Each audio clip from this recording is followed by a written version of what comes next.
Good afternoon and welcome to Seminar and Kuliah Umum with Mubyarto Public Policy Forum today. On behalf, I would like to introduce myself.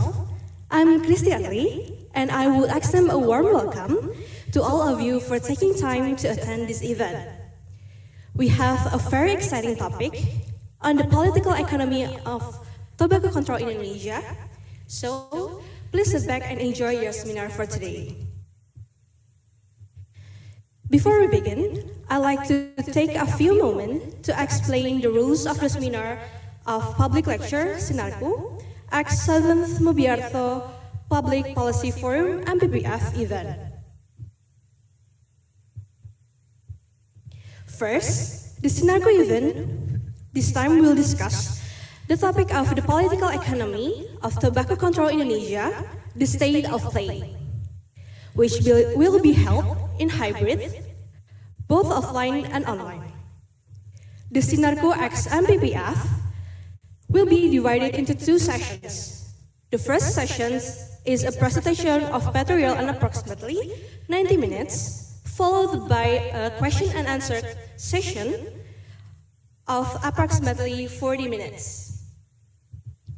Participants who attend the event online are requested to rename their Zoom usernames in the format of organizations_name.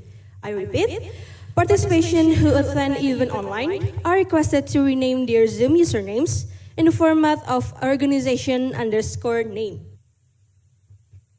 Participants are expected to turn off their microphones during the presentation of the material, except when allowed by our moderator or our speaker.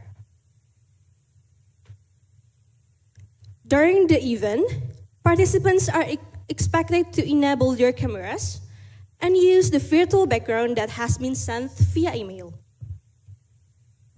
If participants have questions related to the material, they can best submit it during the question and answer sessions by raising their hands. For online participants, they can submit through the chat box or verbally on mic. Participants who want to ask questions verbally are requested to use the raise hand feature. Participants are also expected to use polite and respectful language that does not contain elements of sara when asking questions or expressing their opinions. Last but not least, participants who attend the event offline are entitled to an e-certificate if they attend the Sinarku X MPPF event until the end and fill out the attendance and feedback forms. We hope you that will adhere these rules and participate fully on the seminar. Without further ado, let's start this session by inviting everyone to stand up for our anthem, Indonesia Raya, followed by singing our Gadjah Mada hymn.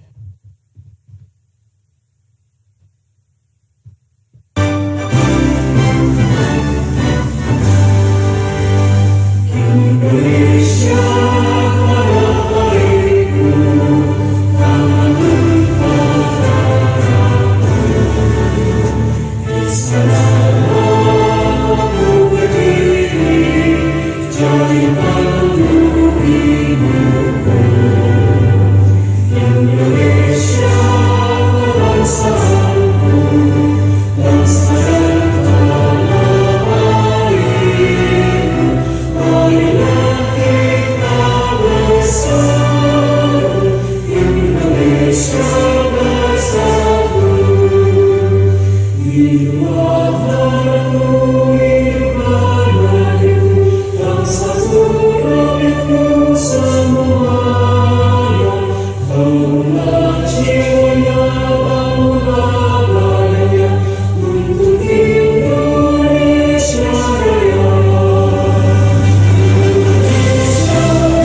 Thank you, everyone. Please take a seat.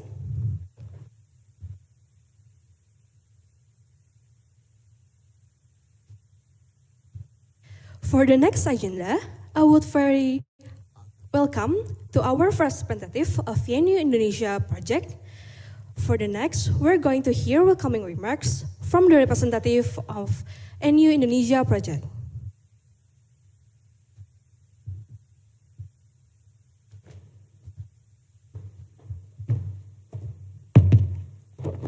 Thank you. Selamat siang, Bapak-bapak, Ibu-ibu sekalian, rekan-rekan. Good afternoon, everyone attending this Mubyarto Policy Forum here and online. I'm very happy to be here again. This is the first Mubyarto Forum since 2019 that we held online. The last time was also in this room. And I'm going to start by talking about Mubyarto Forum. This forum, the Mubyarto Policy Forum, is an annual event and named in honor of Professor Mubyarto, a prominent economist at Gadjah Mada University, and one of Indonesia's most influential intellectuals on the issue of rural development between the 60s and 1990s.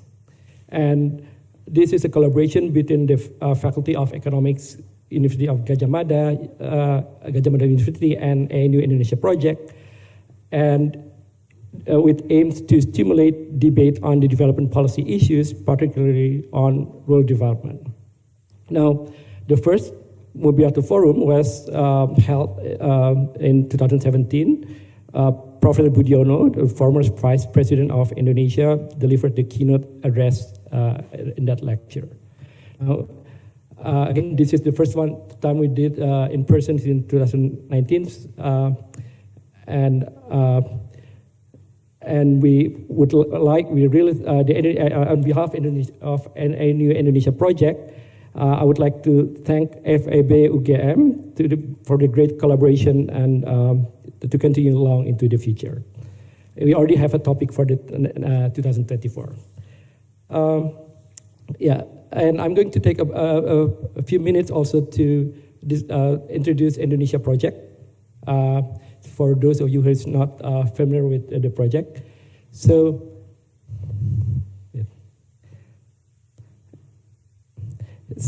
it's founded in 1965 by Heinz Arndt, and now is hosted at the Arndt Department of Economics, Crawford and School of Public Policy, and it's a research center for policy development and graduate training, and with the aims to contribute to stronger research-based development policies in Indonesia.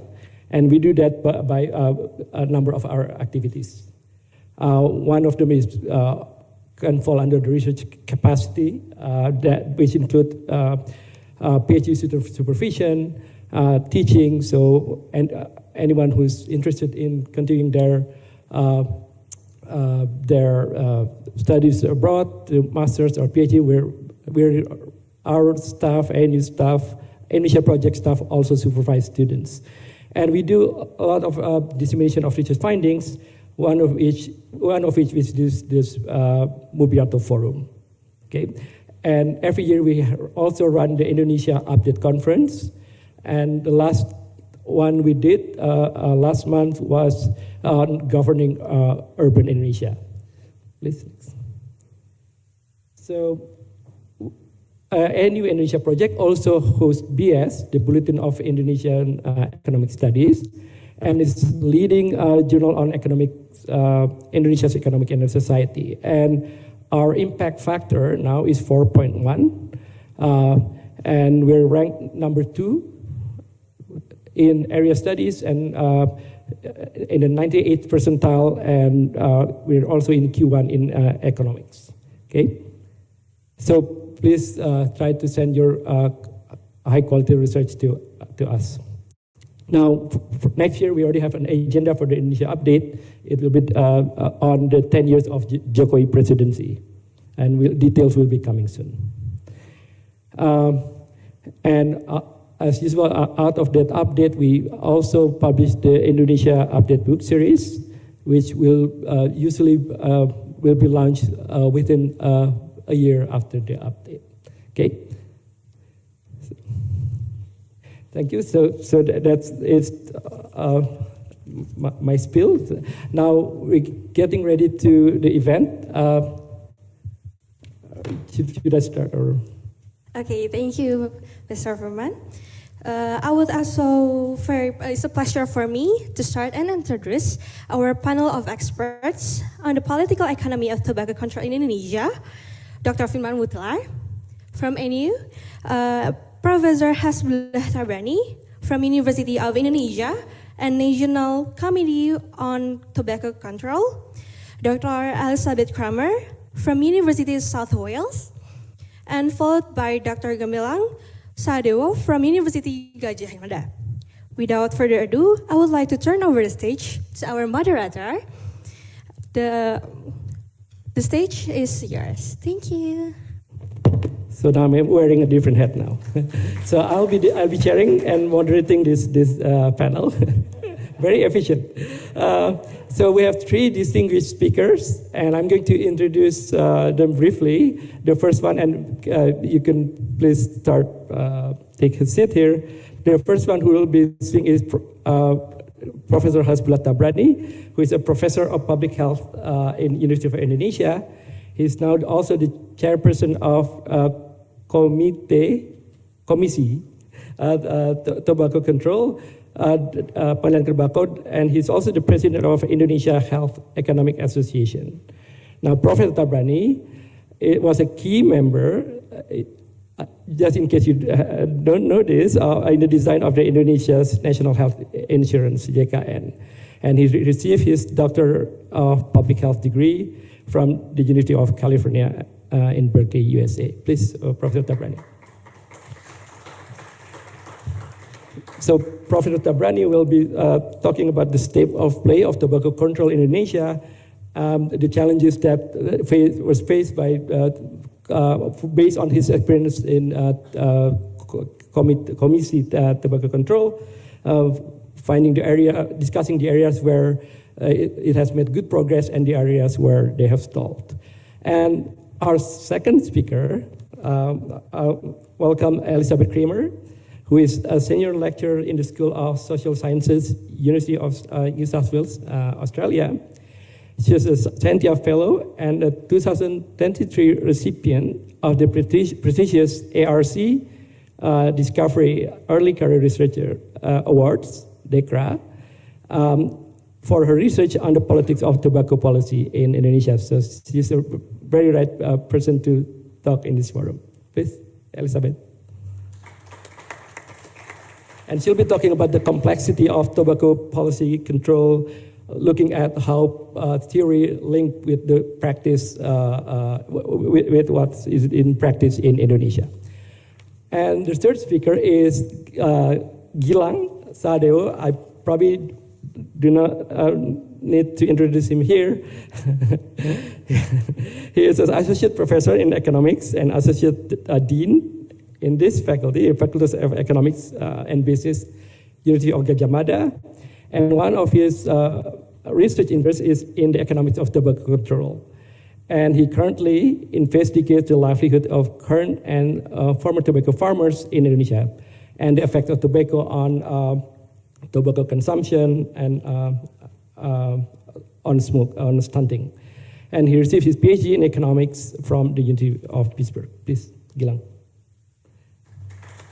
And Gumilang will take economics point of view and looking at tobacco control issues.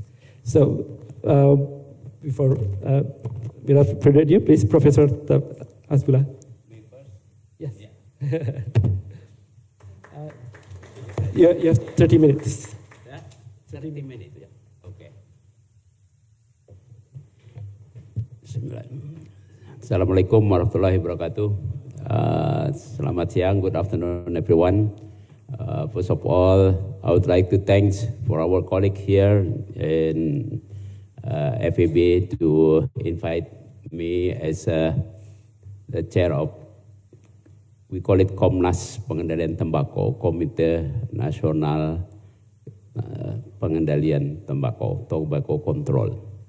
I was mentioned as professor. Yeah. Actually, I'm retired, but my colleagues often call me still prof. I always remind them, maybe you too, that you call prof in Bahasa Indonesia using F, but this time prof with using V. So that means provocateur. Because I have no retirement on this provocateur. So I would like also to provoke today to thinking about this tobacco control. By chance, we just celebrate the 25th anniversary of the KOMNAS PT. We just produced that book. Maybe later we can distribute through the soft copy. Yeah. First, I think, control.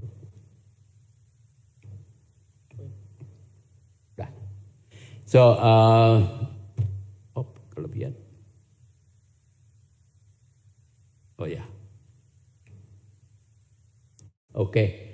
Yeah. First, I would like to just memorizing Prof. Mubyarto. In my view, is the hero on this.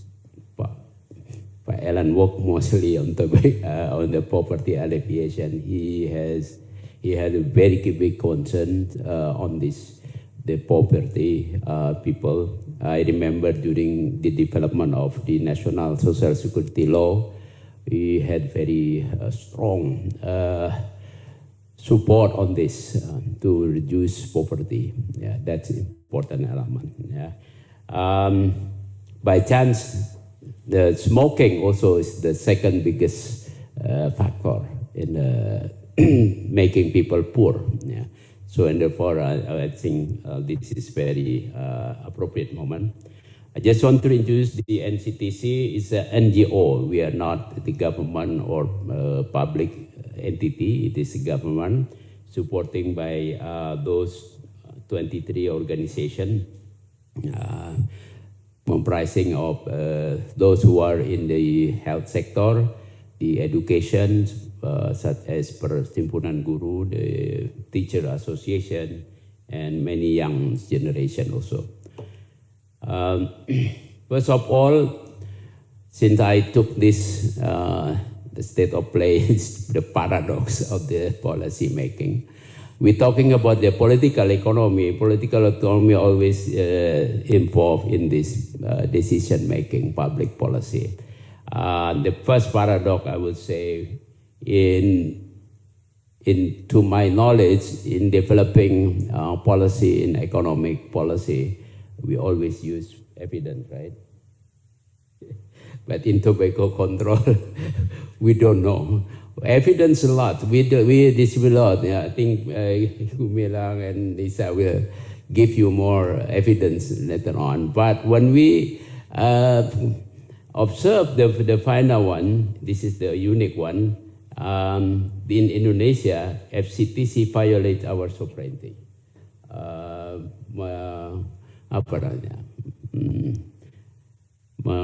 Meniadakan kedaulatan.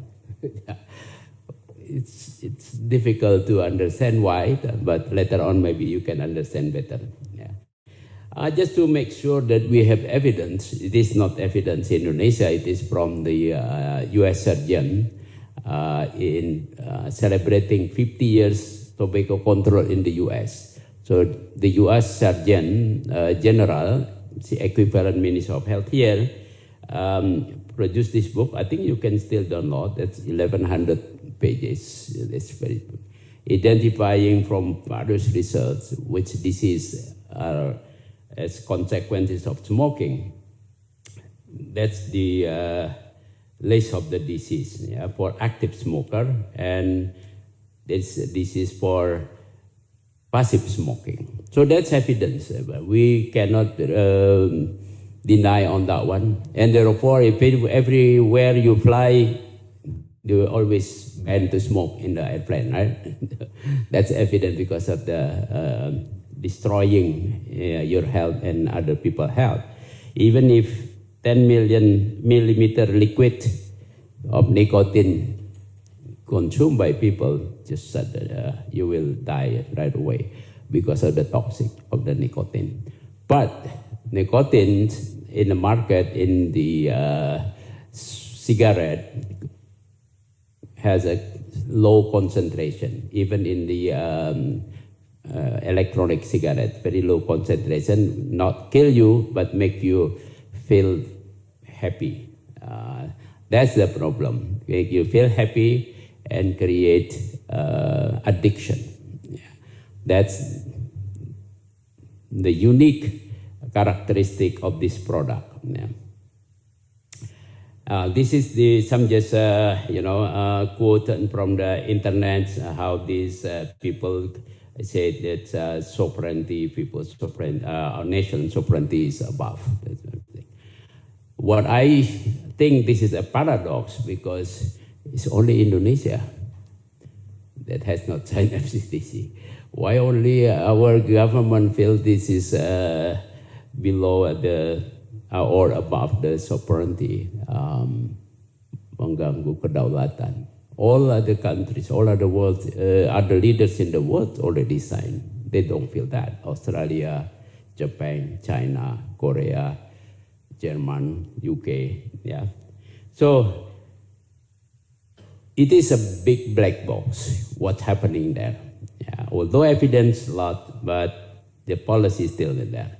So this is the situation. A couple years back, I used it. As you see here, is Indonesians. Now is close friend with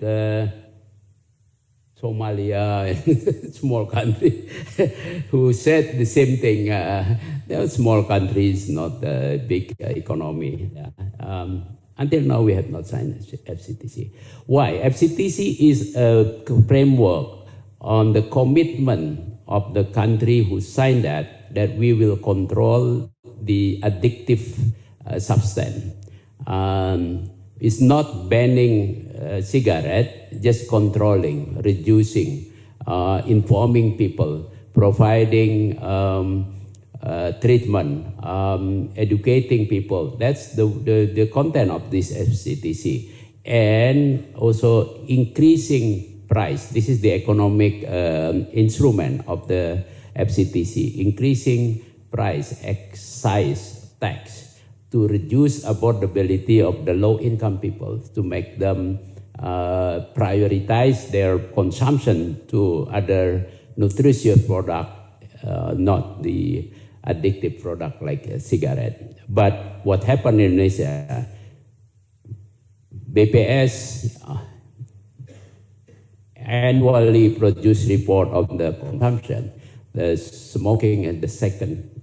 I think Lisa knows very well about this with Abdillah, who have been always doing that. So tobacco becoming the second kebutuhan pokok after beras. That's while there is no use consumption. These people, this is the poor people. I think here too, I often, when I stay in Jogja in the morning walking, find some energy, and found everywhere people smoke, low income people smoke. They are trapped in this addiction. It's very difficult to come out from this addictive because that's the nature of the chemical of nicotine. The problem then, second part of why the government, the country is not provide environment that making them easier to quit from this situation, making them less contact with this substance. So this is about FCTC, preventing people to purchase unnecessary, maybe in Indonesia we call it mubazir, spending mubazir. In Egypt, the ulama there already issuing fatwa saying that producing, consuming, and selling cigarettes is haram since 1980s. Yeah, but Indonesia, no, not that one. This is the situation where you can see here in this graph, Indonesia still, sorry, I use this one maybe. I have another one. Yeah, Indonesia smoking still prevalence at even increasing since the last 20 years. A little bit increasing from 35%, the highest. Even in China, the prevalence low, and in other countries, Australia is certainly decreasing. But we still increasing. Why? That's probably because we don't comply fully with the FCTC. We do comply with some action of the FCTC, especially the latest one, raised cigarette tax. Yeah. And therefore, you can see the share of adult smoking. Indonesia is only few with the dark one. Yeah. While the company is making a lot of money. So this is the annual report of Philip Morris, the US-based company buying Sampurna. So last year, this company earned 111 trillion rupiah, one company. You know, at that time, last year, the budget of Minister of Health, you can see later on, this one company. So while those people, the low income cannot quit, still trapped in this buying smoking every day, these people in this company is making a profit, not other company, also others. Yeah. So that's the paradox. And the other paradox is that many policymakers praise the tobacco industry as contributing to the nation economy. I said, look, how much they contribute. Some people mistaken this revenue of excise tax as cigarette contribution. No. Yeah, they contribute basically only PPH Badan, the pajak pendapatan from the profit, right? This is they pay to the government as many other companies, the same thing. So there is no special contribution. This the amount of money. This is just I just want to show you what one public company, the Philip Morris, 14 trillion rupiah in 2019 as the net profit, bringing back to the US or many other shareholders. While 20, 30 years from now, we have to pay all these consequences of healthcare problem. Yeah, it's long term. At this time, they earn it. If we look at this 2019, these companies sold or earned revenue 106 trillion. It's, in my view, it is non-productive spending, right? What for? There is no calorie, no protein for brain. Yeah, not used. This is just waste. The harmful. In English, they call it harmful consumption. Yeah, the haram. We let those people spend 106 trillion for this company. And about half of them is cukai. Cukai is not contribution of this company. Cukai is the penalty for those people who have poor healthy behavior. Because it is harmful, they still consume, and therefore we ask them to pay more. The company just channeling the money. It's not they are the one who pertain. But mistakenly, many policymakers said, oh, this is contribution from the industry. No, it is contribution from the low income that smoking daily.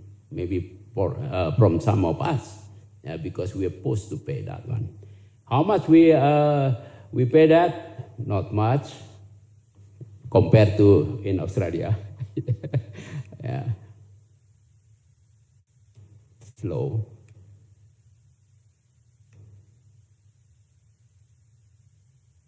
What?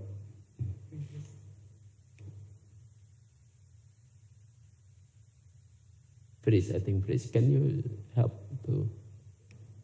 Yeah. So too much, back. Oh, maybe too.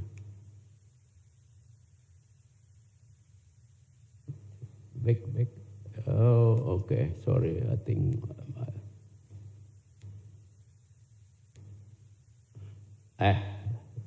Sorry, yeah. Yeah. So this is this year the government target to have 240 trillion rupiah from the excise. Yeah, but 95% coming from cigarettes. Huge money. Yeah. How much the government allocates this year for the health? Any observation? Yeah. Later on we can see. Yeah. Okay.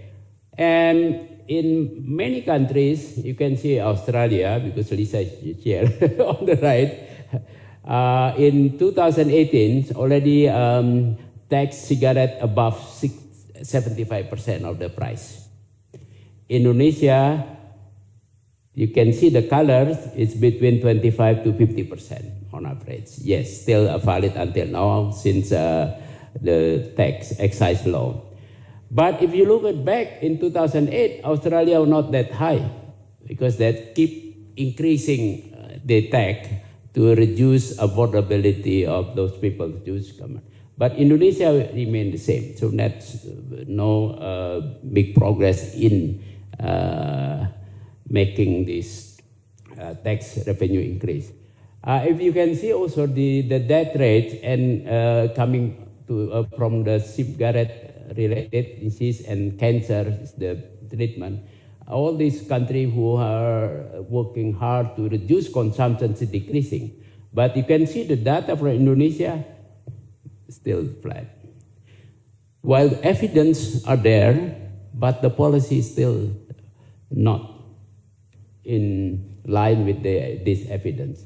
This is another action that FCTC advocate that to ban on advertising. You can see Indonesia still in the same way after more than a decade. Yeah. Other countries already moving hard. The question, why other countries can do it? Why not Indonesia? Evidence are there. Yeah. You can see also in quit smoking, we a little bit better currently because we are pushing the Ministry of Health to provide UBM, usaha berhenti merokok in health center, in clinic. But few people do because they are already addicted. Unless we push them in an environment that pushes them to reduce smoking. Yeah. On the other hand, the industry, certainly industry want to keep the market and the luck, the cuan is still there. Yeah, so they throw it all these arguments saying that if we strongly control tobacco consumption or cigarette, they're going to be massive layoff of the oil core. I think Mas Gumilang will talk more later on more. I will not spell out that one. Killing tobacco farmers. I did several studies. I visited Temanggung, Jawa Timur, NTB in the last decade. Also a friend of Lisa Abdillah.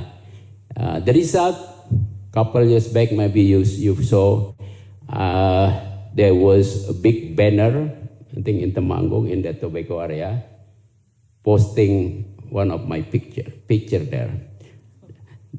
the enemy of tobacco industry, tobacco farmers, very big photo. Myself, Emil Salim, at that time, Abdillah also, yes. So that's the situation, because they're provoking. Yeah? Now I'm becoming provocateur because I want to provoke the counter-provocation. Yeah? And then important revenue and illicit trade. Yeah, that's the issue that always we're facing. I discussed with the Commission 11 in the Parliament, DPR. They're always raising these 4 issues. Yeah. Yeah, so there are a lot of many paradoxes in that. What we see is that data showing clearly that cigarette killing people, cigarette make people poor and maintain the poor, and even recent studies showing that strongly correlate with stunting and others. Pak Elan gave all a lot of BLT, right? But the smoking rate of those people who receive BLT is higher than others. Is it subsidizing to smoke or what? Yeah, that's evident there. Yeah, this is the result that we can show you. This the revenue this year targeted 245 trillion from excess cigarette smoking. The oil subsidy 210 trillion rupiah. The healthcare budget only 160 trillion. So it's much less. So this country like, okay, you smoke, you get money, and the money subsidized because the money, the smoking cigarette kill your health, making you not healthy. And let's subsidize oil to make even the air pollution become worse. And that's the kind of thinking that we can see in this country is happening. Yeah. Okay. So this just some data. Just recently we did a survey to people expecting basically that the new president will have some concerns on this tobacco. So awareness is there. This is what we are fighting in the KOMNAS, Committee Tobacco Control. Just raise awareness of the people, then people will push new policy in the right way. Yeah. These new books also, one is published by KOMNAS, the other one by Center for Social Security UI on this tobacco, in the just coincidentally about the same year. Yeah, that you can use this as a reference for that.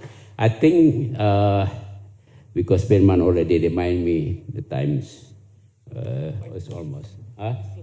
No, 5 minutes. I think let the audience think and make a conclusion and recommendation.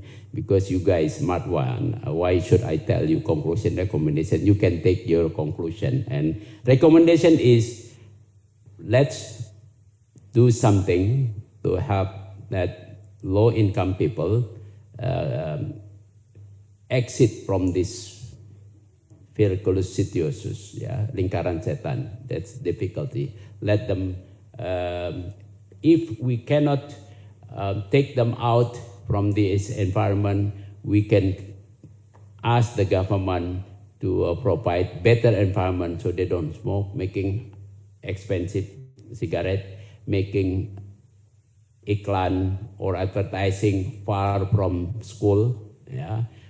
Because if you look at the all warung near the school, they put a banner on the cigarette with low price and so on, asking parents, our family, not to use, not to start smoking, asking our parents who smoke, don't ask the children to buy cigarette. Often the partner asking, and we let them, and if you sell it, cigarette, don't sell it to the kids. Yeah, that will help in the future. As academicians, certainly do more research and advocate, provide scientific evidence, and advocate the government, the legal makers in the DPR, DPRD to be more advocate to reduce smoking, and also expanding effective smoke-free areas in all public facilities. I think in all district level, that's easier to manage because there is no national interest on the economic interest. I think enough, Pak Firman. Yeah, thank you very much. Yeah.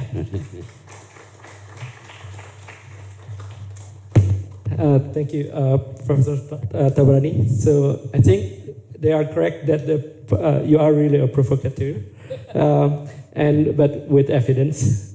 Okay, now Lisa, please, you have also 30 minutes.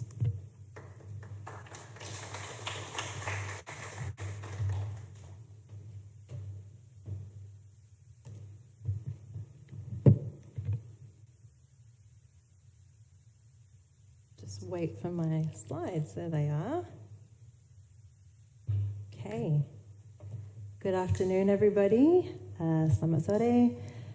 Terima kasih kepada ibu-ibu, bapak-bapak, mahasiswa-mahasiswi yang hadir pada sore ini. I'd like to thank UGM, FEB, and the ANU Indonesia Project for inviting me to speak at this forum. It's such a kind invitation, and they've been very accommodating. I had some small hiccups with my flight this morning, getting to Jogja, but the team has been so wonderful and welcoming and helping me navigate that. So thank you so much for your hospitality.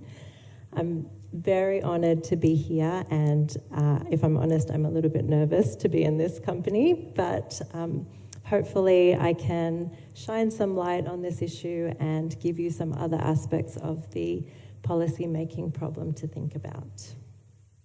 Okay. Where do I point this? Yeah? Oops.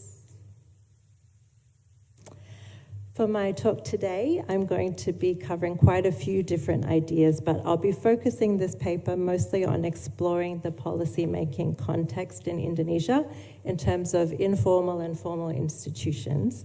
And these are the institutions that shape what is possible in Indonesia and what is desirable in Indonesia. And this really guides the way that the government thinks about tobacco regulation. So some of this is a little bit of repetition from Prof. Hasbullah's talk, but I'll go through it anyway. So when we're thinking about what is the actual problem that we're trying to solve here? It's a problem on many levels. Oh, sorry. Can you hear me? Okay. I'm a quiet speaker, sorry. So what is the problem that we're actually trying to address when we think about tobacco control policy? It's a problem that many other countries have faced, so Indonesia is not unique in that sense, but there are many aspects of the issue in Indonesia that make it quite special compared to other countries. But if we go back to the basic problem, we have a problem firstly for consumers, for individuals. As Prof. Hasbullah has already mentioned, smoking is linked to several negative health outcomes and diseases. And of course, not everybody who smokes will become sick or die from smoking, but the risk factors are much higher if you're a smoker compared to somebody who doesn't smoke. Secondly, nicotine, which is found in cigarettes, is a very addictive substance. The high that you get from nicotine is also very fleeting. So it means that your cravings for cigarettes are very strong and very often. So that means that when people want to quit, it can be very difficult for them. So we need to have targeted support and intervention to help people who want to quit If they don't have support, the likelihood that they will relapse into smoking again is very high. Beyond the individual, there are other impacts at more macro levels. So, for example, within family and community systems, the impact of illness or death from smoking may be felt very broadly and have wider socio and cultural and economic impacts. And this is particularly the case in Indonesia, where the majority of smokers are men. And in societies that still have dominant heteronormative dynamics, where the man is the head of the household or the main breadwinner, having that individual become sick or pass away can put a huge economic strain on the rest of the family. So the illness not only affects the individual, but it also affects the family and the community around them. Even more macro than this is the negative impacts to the state. Again, Prof. Hasbullah has touched on these, but smoking-related illnesses and death can lead to decreased productivity within the workforce and an increase in cost of care through social security systems that are sponsored by the government. And also, and we don't think about this very much, but also environmental impacts that come from the pollution associated with cigarettes, and particularly cigarette butts that can clog waterways and make drainage systems much more, that can affect drainage systems and increase flooding and other kinds of environmental impacts like that. On an ethical level, part of the issue with smoking is that we need to think about where the government responsibility lies here. So yes, the tobacco industry does create jobs, but do those workers and farmers become insanely wealthy from being a part of the tobacco industry? No, they don't. The people who become millionaires are people who are elites, people who are already rich, or the money that goes outside of Indonesia to multinational corporations like Philip Morris. So it's not those people that the government should be protecting and supporting, but regular citizens and people who are vulnerable to the impacts of negative consequences of smoking. And finally, part of the problem is political will. So there is an argument about intervention which is wrapped up in ideas of personal choice, that smokers should have the right to smoke if they want to, and it's not the government's place to intervene in the personal autonomy of individuals to make those decisions. There's also the question of this being such a complicated issue. So if you're a government that wants to regulate this issue, where do you start? Like, what's your starting point? Now, the FCTC that Prof. Hasbullah talked about does provide some guidance on this, but as we've heard, Indonesia is not a signatory to that particular convention and is the only country in Asia that hasn't ratified it to date. So we can see that there are issues of political will coming through from the very beginning. So returning to my last point, that governments may lack political will, and smoking is a choice that individuals make. I think that this particular argument falls down when we are talking about vulnerable communities. A lot of the people who smoke are not in a position to necessarily make the best decisions for themselves, and I'm thinking particularly about children here who do become targeted by the cigarette industry.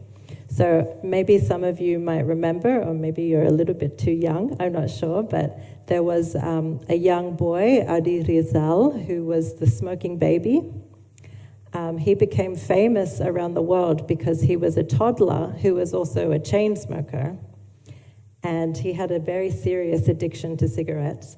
Now, I don't think that this is normal. Well, I hope it's not normal in Indonesia. But the fact that it's even possible for a small 3-year-old boy to become addicted to cigarettes really reflects some of the deep policy gaps within Indonesia, and I think that the government needs to step up and play a bigger role in protecting vulnerable communities from this harmful product. So we have seen a variation on this slide, but just to contextualize again, Indonesia does have a comparatively high rate of smokers. Also, the prevalence of daily smoking is quite high compared to other countries around the world. And then if we look at the local studies and the statistics that have come out of that, there's a much higher prevalence amongst men than women, which I think we can see with our own eyes when we go out, but also that's reflected very strongly in the statistics. And we have seen what looks like a decrease in the rate of, in the prevalence of smoking amongst females, which is good. We've also seen in the latest BPS statistics that it looks like maybe there's been a slight drop in prevalence, but we'll have to wait for further surveys to see if there's a downward trend or maybe if this is an anomaly. The BPS statistics also suggest that there are approximately 70 million smokers in Indonesia, and there are also some very concerning statistics about youth smoking. So some of these are a bit old, but I think any proportion of children, people under the age of 18 smoking is not a good sign, and particularly when we also think about issues of stunting and growth, which smoking can affect. So I think this graphic, which we also already saw, tells the compelling story of why more government intervention is needed on this issue. And particularly, I want to highlight the different trajectories between Indonesia and Australia here. So if you look at the graph, actually in the 1990s, there was a relatively similar starting point for these two countries in terms of the deaths attributable to smoking. But in the early 1990s in Australia, there was a big shift in a bunch of policies related to tobacco control. So there was a ban on advertising, which was made a complete ban in the late 1990s. There was higher taxes and excises placed on cigarettes to the extent that now, I think if you want to buy a packet of cigarettes in Australia, it's about $45 maybe. So 450,000 rupiah for one packet of cigarettes. Yeah, it's expensive. There are also smoke-free areas across the country, and generally the government is doing everything that they can to make smoking very difficult and unappealing, which is part of the purpose of tobacco control policy. Whereas in Indonesia, there are policies, of course, but they haven't been so stringent. And so we can see the diversion in trajectories here, where Indonesia remains relatively the same in terms of death rate, whereas Australia has decreased significantly. And I think essentially this is the fundamental basis or fundamental argument for why government intervention is necessary, because essentially it will save people's lives.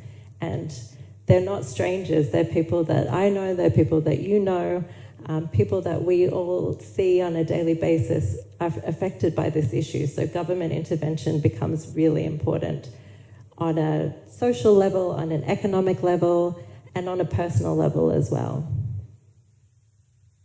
So I'm going to move on now to some of the socio-political context and economic context.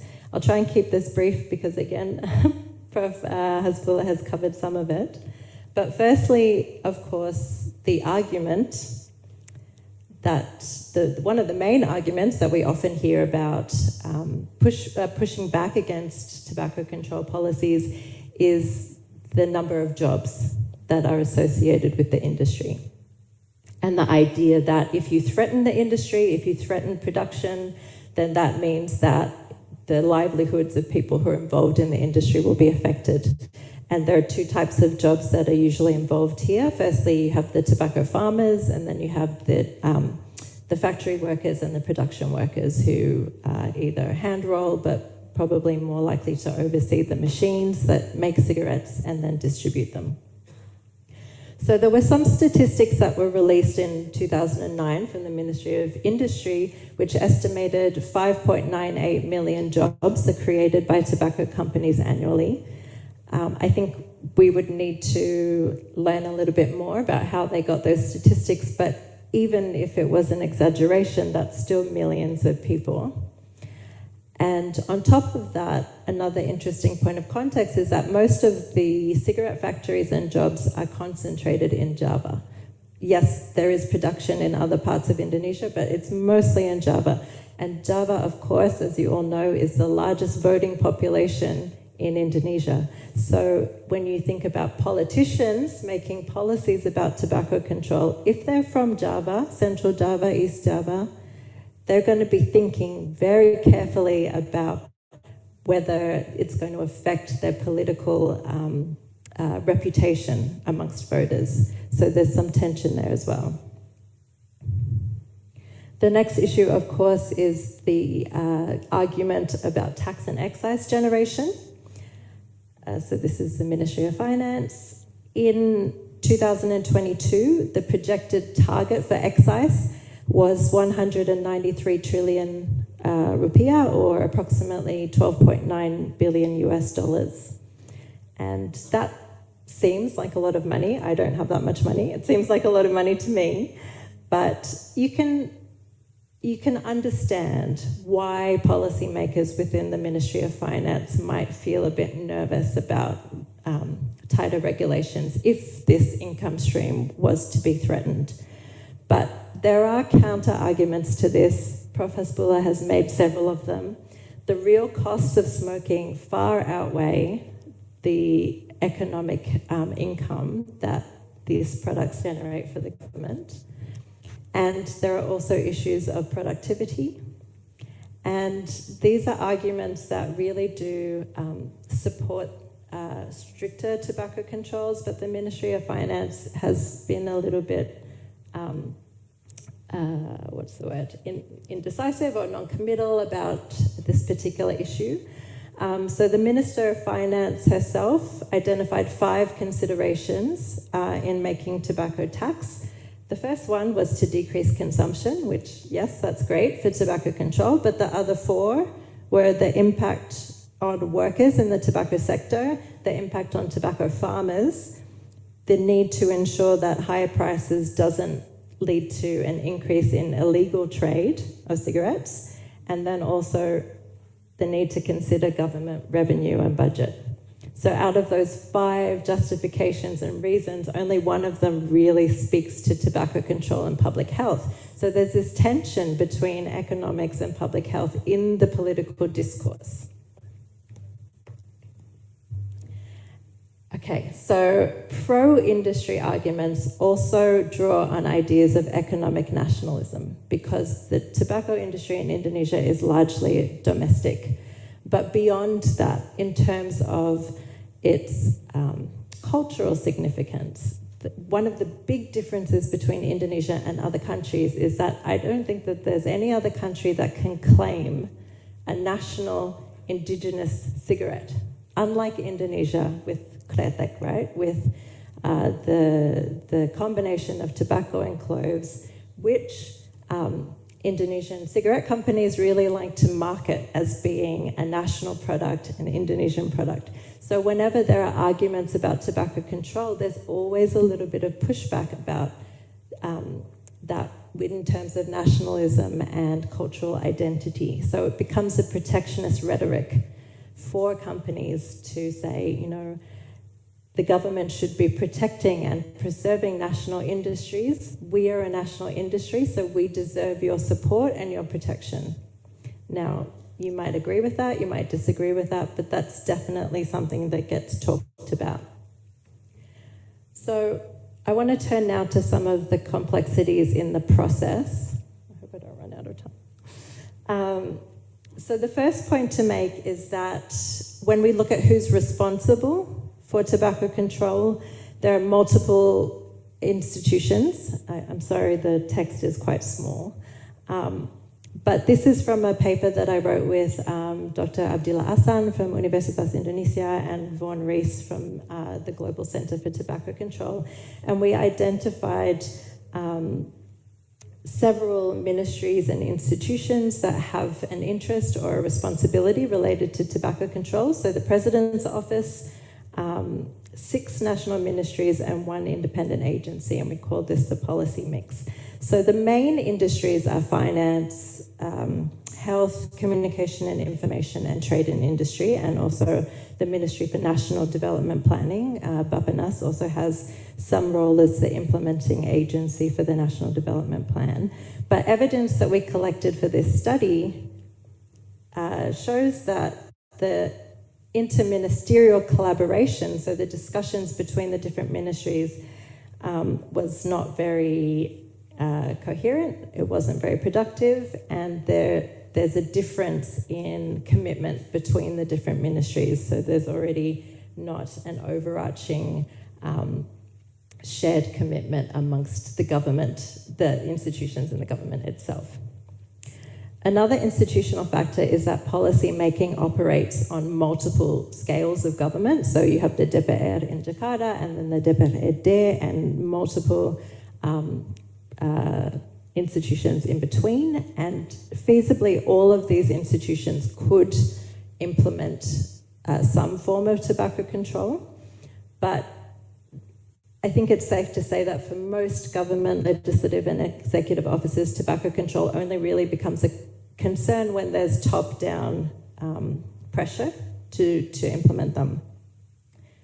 So in a study that I did with some colleagues from the Aliansi Akademisi Komunikasi Indonesia untuk Pengendalian Tembakau, we found that in a study of kawasan tanpa rokok or smoke-free areas, the implementation of those regulations really depended on the political will and local commitment of people within the DPRD, and in a lot of places that was lacking. So the process of drafting local regulations is time-consuming, it's resource-intensive, it's expensive. You need your special commission, your pansus, you need your naskah academic, you need your drafts, there's debate. So it can take a long time, even if there is political will. But minus political will, it can be drawn out for years, and there are many, many districts that still don't have regulasi tentang KTR in Indonesia. The final point that I want to make, and this is one for the policy students in the room, you've probably seen this picture before, is that the complexities of policy creation can also lie at different points of the process. So you have all of these different stages when it comes to policy making, and this is an idealized model, of course. In reality, policy sometimes doesn't follow this, but it's a good way of thinking about where intervention and influence can occur. So each point of this policy cycle represents not only an important step in the process, but an opportunity for interference. So what do I mean by this? For example, even if you look at the very first step of agenda setting, in Indonesia, tobacco companies spend so much money on advertising, on CSR programs, on branding, on sponsorships. Their aim isn't just to hook consumers, but it's also to build a positive brand and sentiment. So even if you're not a smoker, if you feel neutral or maybe even positive towards the tobacco industry, you're going to be less likely to push your political representatives to create policies to address this issue. And the tobacco industry is very smart about this. Their advertising campaigns are so clever and very insidious, and they're playing with our minds. They're trying to convince us that this is not a big deal, that we don't need to put in place these strict restrictions. We don't need to worry about children taking up smoking. It's all to do with that. The idea is it's fun. It gives you, confidence. It gives you these different things. So as long as that positive perception is there, the first step, the agenda setting step, is already tobacco control is already at a disadvantage. Another example might be companies using their influence to put particular issues on the agenda, like, for example, the draft tobacco law that was put to the DPR in 2016, I think. It was not passed, it failed, but it was also a very bizarre law that I don't know exactly what kind of mission it was trying to fulfill, compared to some of the other very important laws that were also being discussed at that time. So to summarize, there are multiple points of intervention and complexity, and this leads to a number of potential outcomes. The first is confusion. So when you have so many different parts of the institution with various different responsibilities, it can be very difficult to come up with a cohesive and coherent approach.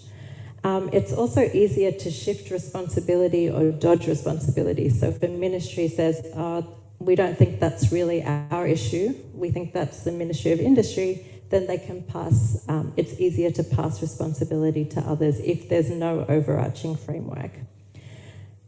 This can also lead to inertia. So business as usual policies will almost undoubtedly benefit the industry over tobacco control. So even if they can't affect the end policy, delaying it, making it slow, making it difficult, that's still a benefit for them. So that's inertia. There's also incoherence when you have institutional actors who take as their starting point their self-interest rather than the interest of the whole of the community. So in that case,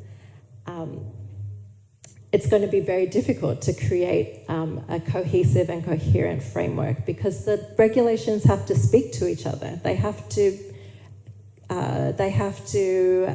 work together in concert. And at the moment, you have ministries making their own individual policies, but not necessarily thinking about the goals of the government at large. So I've got 18 seconds. I think, it's okay. I think like Prof. Hasbullah, I might just leave this slide with you. I think the one thing that I do want to say is that if the government was to make a strong commitment, one of the things that they really need to think about is transitioning people who are in the industry into other jobs. And that's going to take a long time. It's going to be expensive. It's going to require the best and brightest economists in Indonesia to help with modelling and how that will work in reality. But I think that if the government can work on that and create a plan that makes sense to people, then that's probably going to be the point at which we can really start to see some cohesive and forward movement on this issue. Otherwise, it's probably just going to be provocateurs like Prof. Hasbullah and other people in the NGO community fighting and making small steps, but the general overarching institution staying the same. That's it from me. 0 seconds. Thank you. Thank you, Liz, for providing a very useful framework for us to start to understand the paradoxes that Professor Hasbullah explained to us. Now, it's Gilang's turn now to go more deeply into the evidence. The third provocateur. Speaker. Thank you, Mas Firman. I just changed my title to Associate Provocateur, but hopefully with evidence for the afternoon. Thank you so much, everyone, for making the time to be in the 7th Mubyarto Public Policy Forum. I'm very excited to share some of the works that we've done with Mas Firman as well. And first of all, I'd like to thank several institutions who've supported the research. We have Topoeconomics at the University of Illinois, Chicago. We have the American Cancer Society. We have Survey Meter and team. We have Bu Bondan here, but also Bu Wayan, Masudin, and everyone at Survey Meter, and also World Bank Group. And I think without their support, this, I think like high quality, rigorous research won't be possible. So just to start, I'm going to talk about the livelihoods of workers in the Indonesian tobacco sector before we kind of like wrap up and then talk about some of the lessons learned for the formulation of tobacco control policies.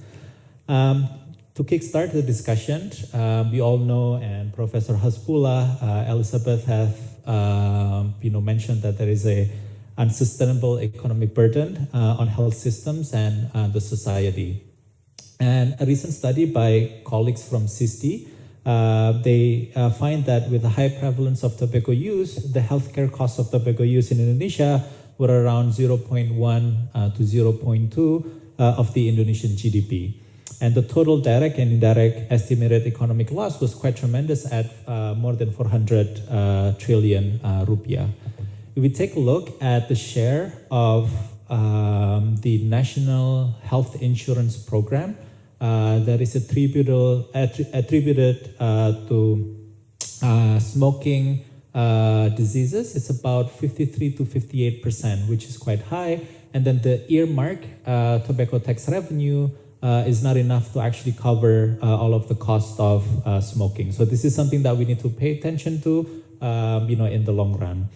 However, on the other hand, the tobacco industry continues to provide a narrative to justify the presence and the importance of tobacco industry and tobacco products in the economy. And as Elisabeth have mentioned, one of the central arguments against a progressive tobacco control is the purported adverse effects that such policies, particularly tobacco tax, would actually impact the livelihood of workers in the Indonesian labor market. Now, we don't have data, a good natural experiment, we don't have longitudinal data to actually estimate the effects of any tobacco control policy, such as tobacco tax, on the livelihood of workers in the tobacco sector. It's one of the reasons why the narrative introduced by the tobacco industry is still alive, at least until a few years ago. Now, there is a growing literature on the livelihood of workers in the economy. We're started to learn about, kretek rollers. We're starting to learn about tobacco farmers and former tobacco farmers. We're learning about clove farmers and also workers in the tobacco industry overall. So the existing literature allows us to understand the livelihood of workers in the Indonesian tobacco sector, and we also want to try to understand what are the potential impacts of tobacco control policies, particularly tobacco tax, on the livelihoods of these workers. So I'm going to start with tobacco farmers, and this is some of the research that we've done with Mas Firman. So the core Indonesian tobacco sector are workers in the manufacturing sector. So these are kretek rollers, workers dealing with machines that produce tobacco products. We also have tobacco farmers. We also have clove farmers. There's actually a non-negligible share of households in the tobacco processing industry. So this is industry right after the harvest of tobacco. It's about curing, it's about storing, it's about preserving the tobacco before it goes into the manufacturing sector. So there's a lot of individuals in the manufacturing sector and also in the tobacco processing industry. And statistics show that there is about 700,000 tobacco farmers and about 1 million clove farmers. However, what we need to highlight is that these are not full-time equivalent. So for example, as a tobacco farmer, I can actually farm different crops at the same time. So if we take into account the fact that they have diversity in the crops, the number of full-time equivalent is significantly lower than what the statistics say. This is the same for clove farmers in the data. As Elisabeth has mentioned, one of the important features of the Indonesian tobacco sector is that it's concentrated in few regions in Indonesia, particularly in Java. So we have an enclave in Central Java, we have an enclave in East Java, and for tobacco farmers, we also have a non-negligible share in West Nusa Tenggara. So this is something that the government has to pay attention to, particularly when there is going to be a tobacco tax and the impact. So looking at the aggregate level is actually way different to what the tobacco industry has netted. If you look at the share of tobacco farming to GDP, it's quite low for the context of Indonesia. If we talk about the share of tobacco exports, it's also quite low. The majority of the tobacco that we use for producing cigarettes are actually imported from China. So the share of tobacco that is used domestically is actually quite low. And if we talk about the share of tobacco farming employment to total employment in the agricultural sector, it's also low, just around 1%. And if we talk about the overall farmers to overall employment, it's actually less than about 0.5%. So the share of workers, particularly tobacco farmers, to overall employment in the country is not that high. But again, there's that important feature that they're concentrated in few regions. And we have to think hard about some of the strategies that we can implement to shift them away from tobacco. And we have some of that in the lessons learned. So looking at the surveys that we've done with tobacco farmers, Bu Bondan and I have visited some of the farmers and we did some focus group discussions. There's a lot of interesting aspects to it. So hopefully, some of the statistics that I'm going to present today will justify some of the important features of tobacco farming. So first of all, it's about the cost of tobacco farming. And I'm going to start with the agricultural input. So it's the fertilizers, it's the pesticides, it's the logwood, it's the gasoline used for tobacco farming and farming in general. So what we did in several of these surveys was that we take data on tobacco farmers and we also take data from former tobacco farmers.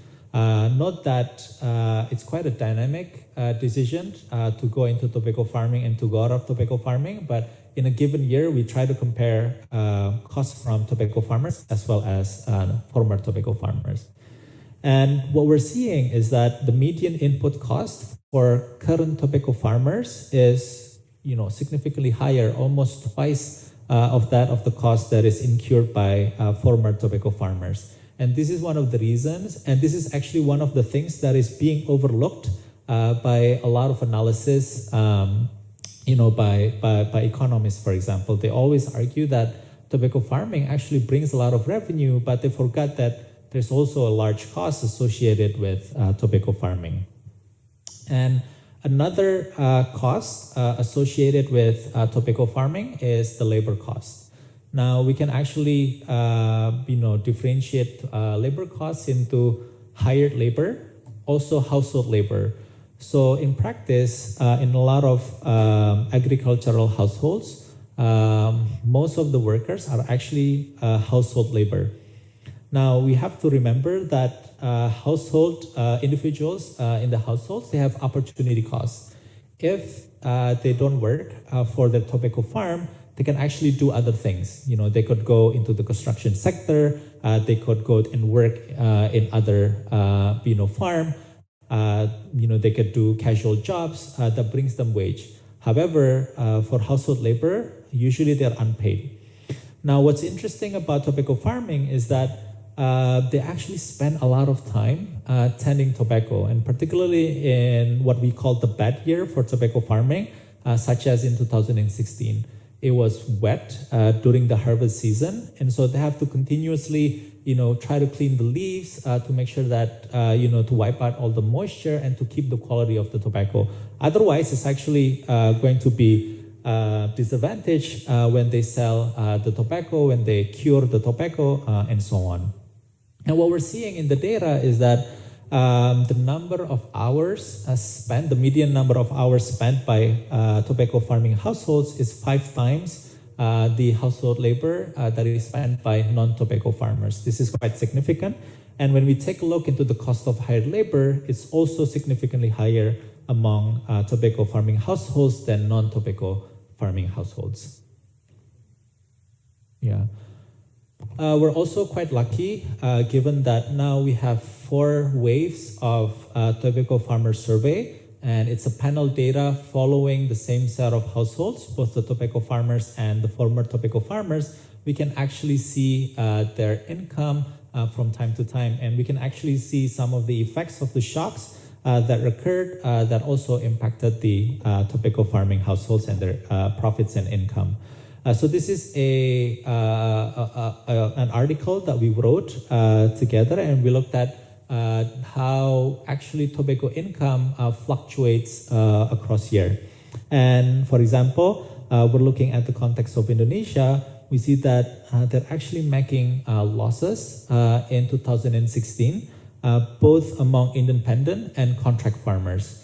One of the reasons for the loss that they incurred in 2016 was the relatively higher than average rainfall during that year. This is something that Mas Firman discovered, and then we decided to put it into the model. What's interesting as well is that tobacco farming actually contributes not that high into the overall tobacco household income. So on the horizontal axis, this is the share of income derived from tobacco farming. And then on the vertical axis, this is the share of tobacco farming households. What we can see is that, for example, about 23% of tobacco households were actually deriving only 10% of their income from tobacco farmers, from tobacco farming. And if you look at the data, I think less than 50% of the tobacco farmers are actually deriving about 20 to 30% of their income from tobacco farming. So what about the other income? It's coming from non-tobacco commodities that they have. They also have, wages that they get from working in other sectors. They also have some businesses that they, take care as also a side income. So this is evidence that tobacco farming it doesn't actually make up for the majority of the income for most tobacco farmers. We had an interesting quasi-experiment where we take a look into the effect of tobacco farming on on households' income. So we were able to identify the share of land that the farmers dedicate for tobacco farming. So initially we just model, the share of land and then tobacco, income. But then I think during one of the meetings with the team, Mas Firman mentioned, let's just use rainfall and see what happens. And what's interesting is that since the 2016 harvest season for tobacco was actually quite bad because it was wet, farmers on average predict that 2017 is actually going to be a dry year for the harvest. And one of the reasons is that when we looked at weather data across year, it fluctuates, and there are years that after higher than average rainfall, it's going to be dry. And so they predicted that. And indeed, in 2017, the weather was actually quite dry, and they were making actually a lot of money. So this T-1 rainfall actually predicts that they're going to be planting tobacco in the next season. And this is what we find. The model predicts that a percentage point increase in the share of land dedicated for tobacco reduces profit by about $333 per hectare, which is quite significant. And so in general, we find that there is a negative effect of tobacco farming on household income. What's interesting about the data that we have is that we're able to actually identify former tobacco farmers. What are the commodities that they plant, and then what are some of the jobs that they do, in addition to not farming tobacco anymore. And so we find that alternative crops actually provide a good return for the median former tobacco farmers. And we're seeing that they're planting corn, they're planting chilies, they're planting vegetable, cashews, and stuff. One of the challenges in shifting away from tobacco is actually access to water.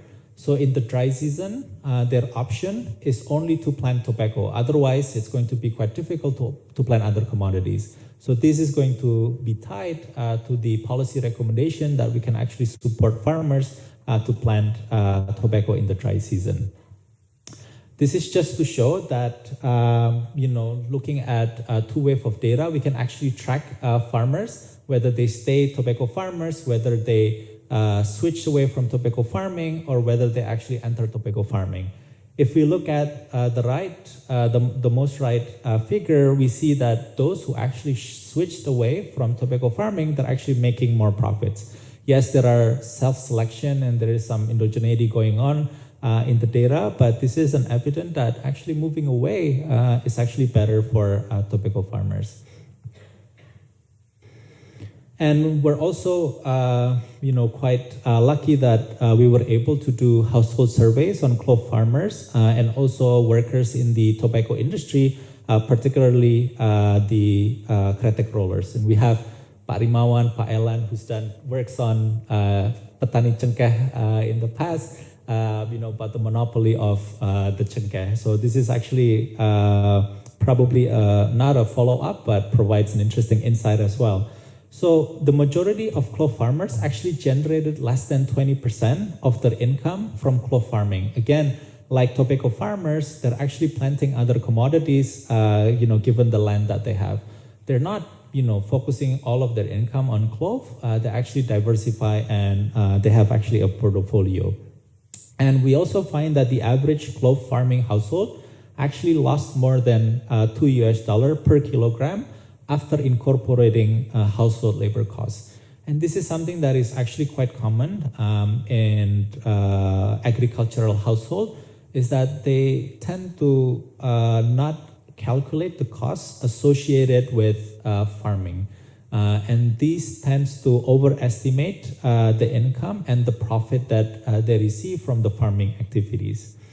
So from this study, we can predict that if there is a large economic shock to tobacco demand that would reduce the clove, they could actually have other commodities that they can rely to.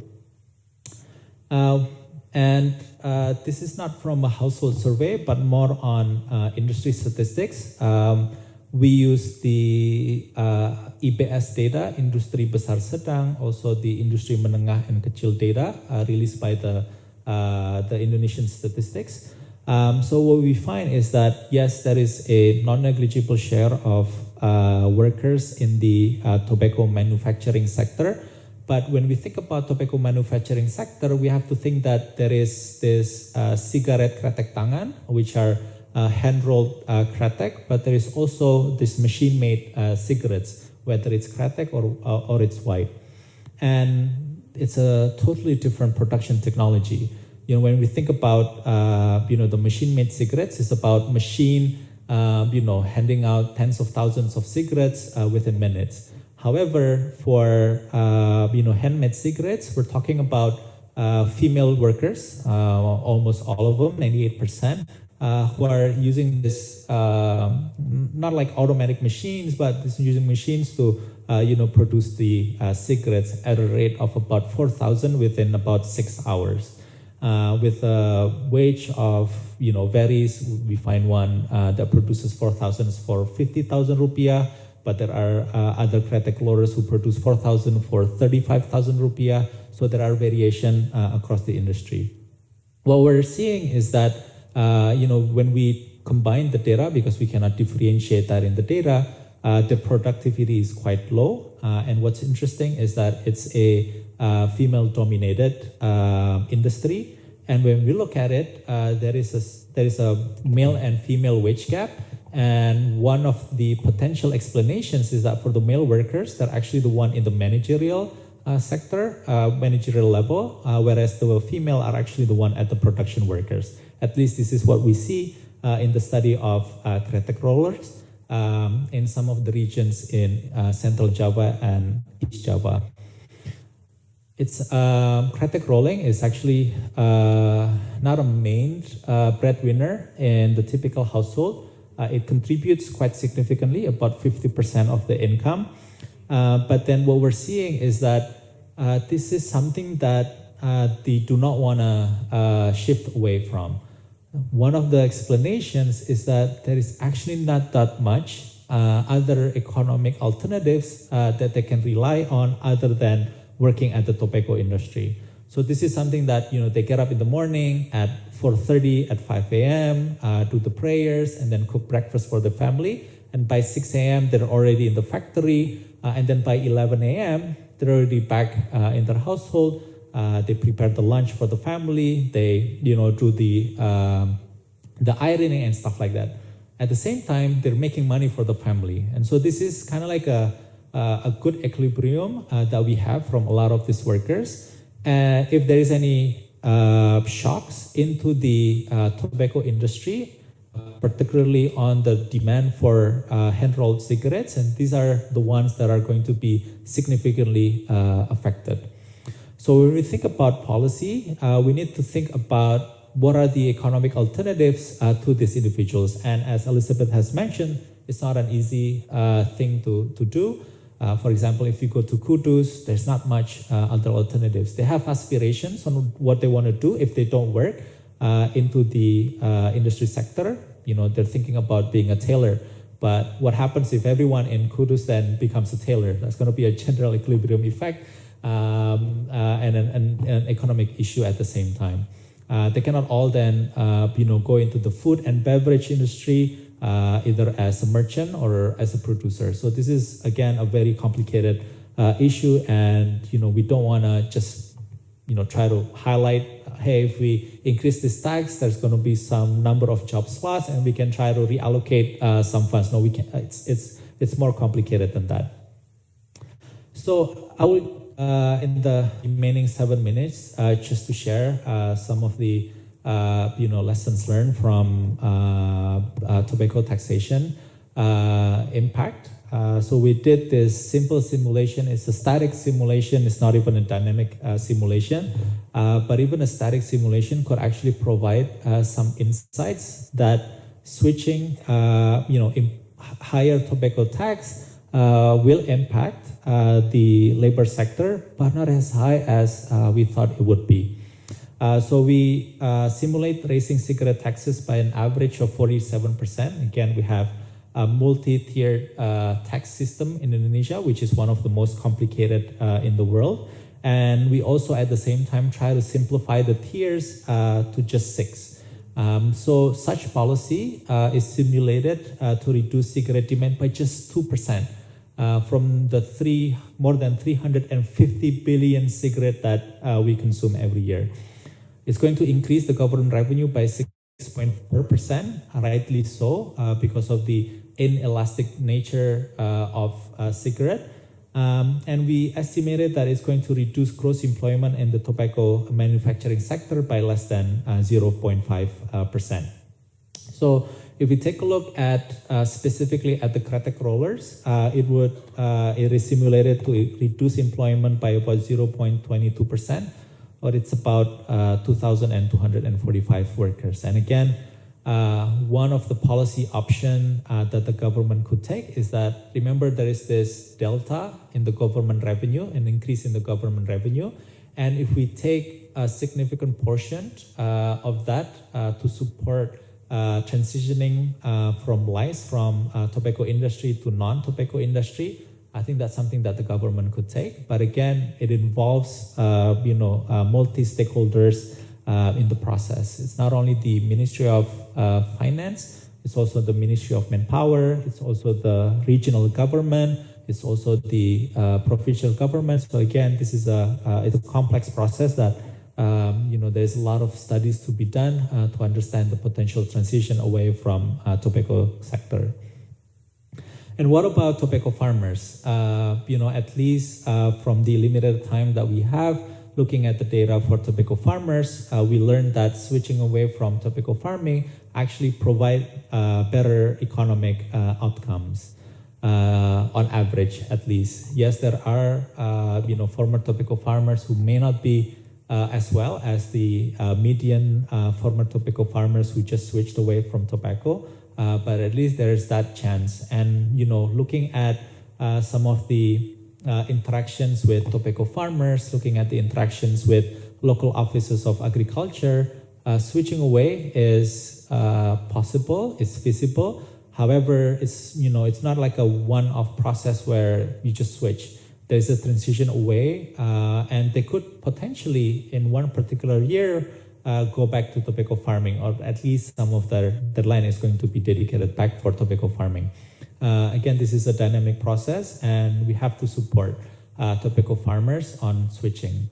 One of the challenges is that the government already dedicated some of the funds to support the tobacco farmers to switch using the DBH CHT, Dana Bagi Hasil, Cukai Hasil Tembakau. The issue is that it requires the local office of agriculture, Dinas Pertanian, to budget programs in the next fiscal year to help farmers transition. However, Dinas Pertanian actually needs support on actually creating programs that would have farmers to switch away.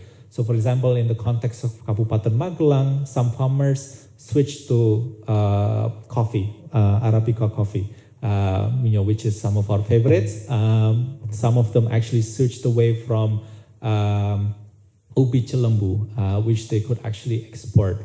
So we're seeing that farmers taking risks to switch. Again, this is something that we need to support. In the drier season, particularly around April and September, October, this is the most challenging time for farmers to switch away from tobacco. In some regions in Magelang, in some regions in Jember, for example, it's quite dry. In West Nusa Tenggara, it's very dry during the dry season. They don't have access to irrigation as well as steady supply of water. So they rely on the leftover rain in April and May in the beginning of the season for the tobacco plants. But then they wish that there is no more rain until they harvest the tobacco. But if we can provide them with irrigation system, if we can provide them with supply of water, water reservoir and so on, we can actually support them to switch away from tobacco during the dry season. And lastly, also it's about information. What we learn not only from the study of tobacco farmers, but also from the studies of other farmers. They need information on what are other commodities that are actually demanded in the local market. So for example, if we go to Ketep in Kabupaten Magelang, they'd like to know, whether strawberries are demanded in Semarang or in Yogyakarta. They want to know whether it's pok choy, or they want to know whether it's, other vegetables that are, demanded, so that they can actually decide the portfolio of crops that they'd like to plant in the next farming season. And if this information could be, transferred from local office of agriculture, pendamping petani, they're going to be benefited from this information. They can make better decisions. They can also try to access, the market directly instead of relying on what we call tengkulak, or the middleman.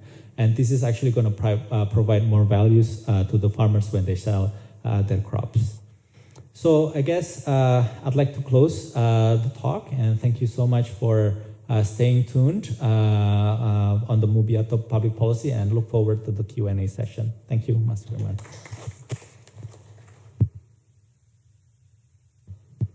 Okay. Thank you so much, Gilang, for providing some evidence, studies. Thank you, Gilang, for providing some evidence from your studies. And now we move on to the question and answer session. I'm going to take 3 questions first from the room, and we also have some questions online. And it's okay to ask your question in Bahasa Indonesia. I will help to translate. Okay.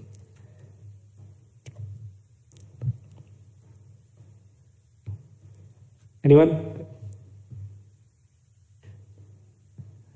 Okay, if not, I can start. Okay, yes, please ask your name and where you're from.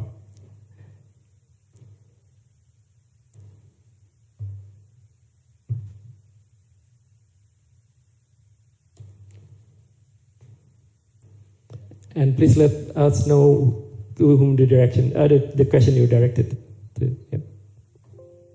Baik, terima kasih. Karena diizinkan memakai bahasa Indonesia, saya izin memakai bahasa Indonesia saja, Pak. Perkenalkan, nama saya Humairah. Saya adalah mahasiswa Fakultas Ekonomi dan Bisnis. Pertanyaan saya boleh dijawab oleh perwakilan atau semuanya. Adalah dengan dicoretnya industri rokok dari daftar investasi negatif atau DIN, menurut Bapak dan Ibu, dampak apa yang akan timbul dari kebijakan tersebut? Demikian. Terima kasih. There's one. Amarilah. Umaina. Sorry. Yes. Okay. My name is Ibrahim. I'm from Master of Law student, Constitutional Law. So my question I'm direct to Miss Elisabeth. So if we talking about regulation to control the tobacco, of course, it's very simple for the House of Representative to make the regulation to prohibit nor tighten regulation.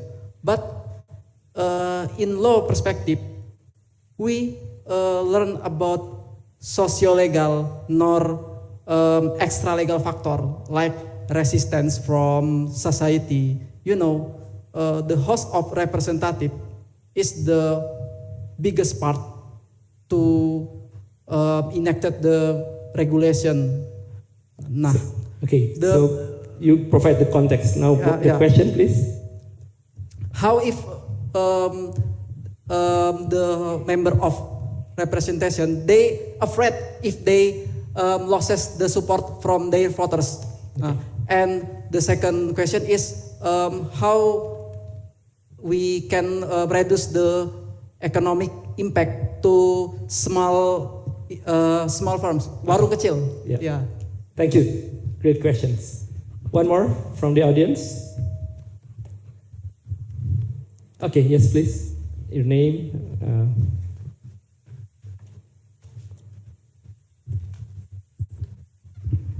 Thank you, Pak Firman. My name is Henny. It's just simple questions. It seems that the tobacco control is very complicated, and I just want to know what is the first step or first stage that we have, our government have to do to reduce the tobacco consumption. Thank you. For consumption, okay. Yeah, for consumption. And you directed this question to all everyone. Okay, can great. answer. So, okay, we start with these 3 questions. First one from Umaina. What happened? What do you think would happen with now tobacco is off the negative investment list? Did anyone wants to start? Maybe we can start with Gilang.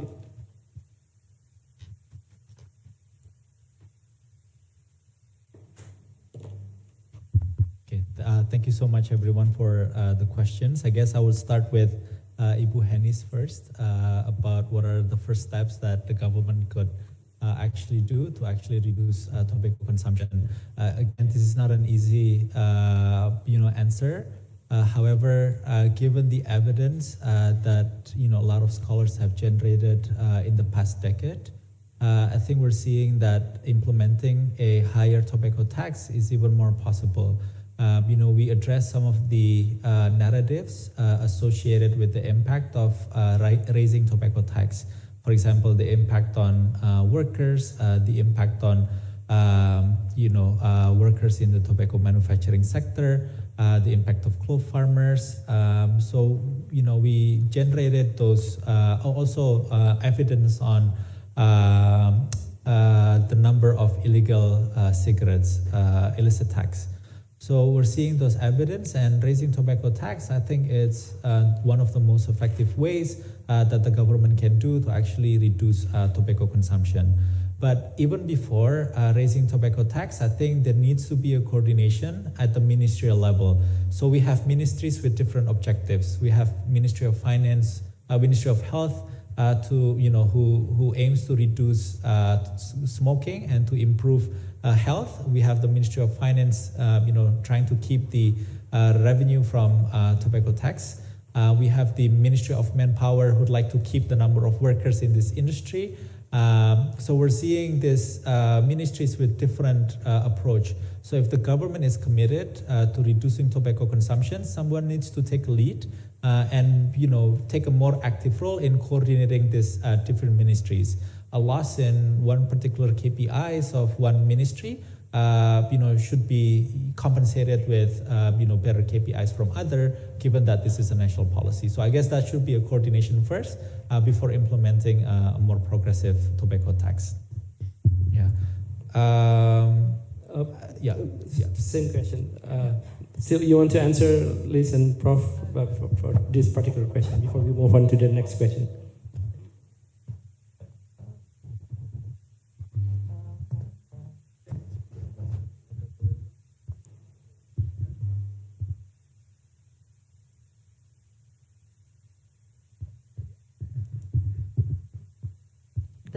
We're answering the question about the first step, right? Yes. Yep. Actually, I'm not sure I can really improve on that response.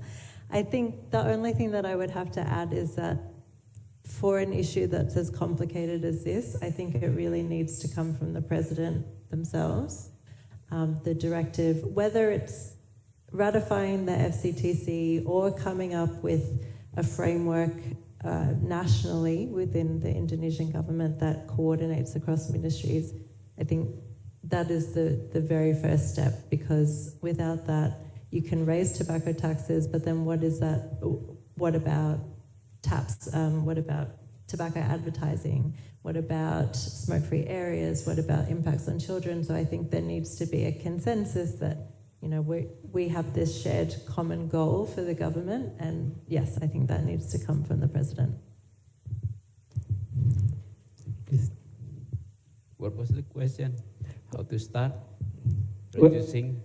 This is the question about tobacco being on the last one, negative investment list taking off. Yeah. If you want to answer this question. I will respond the last one. How to reduce this consumption? Oh, we were going to answer that later. Oh, I'm going through the questions first. So I guess that question is answered. Yeah. Now we can. I'm going to go to Ibrahim first. If you did you answer the Ibrahim's questions? That's for Lisa. Yeah. And then to you, Professor Hasbullah.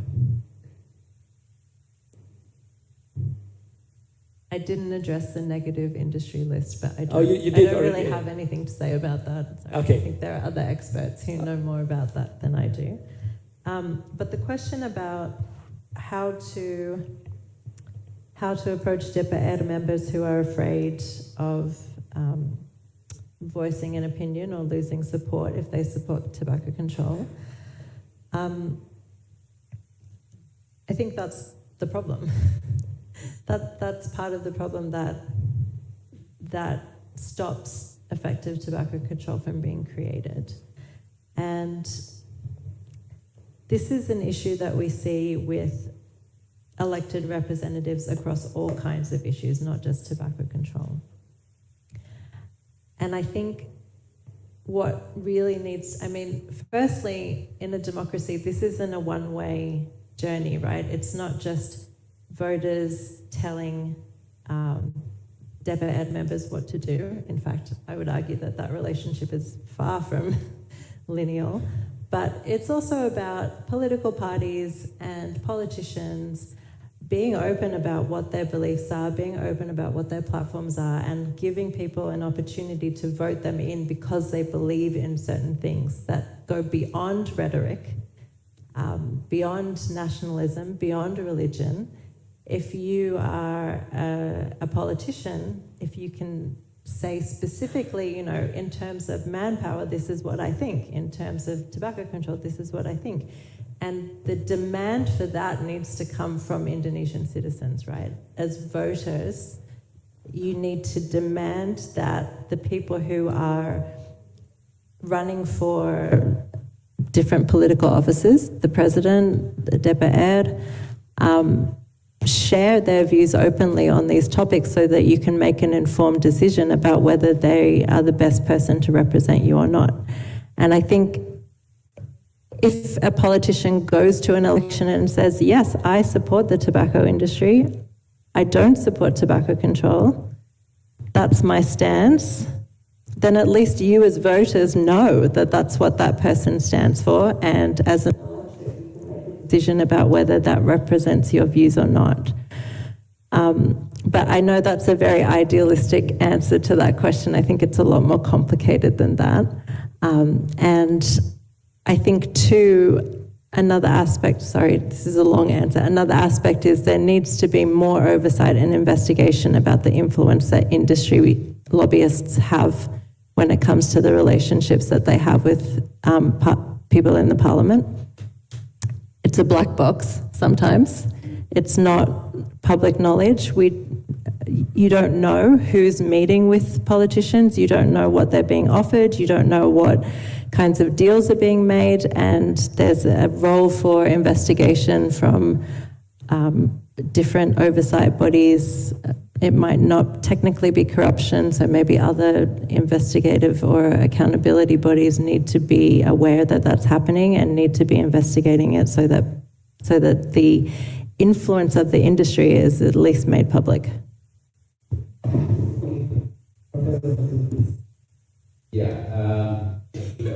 Respond the last question, how to reduce this consumption.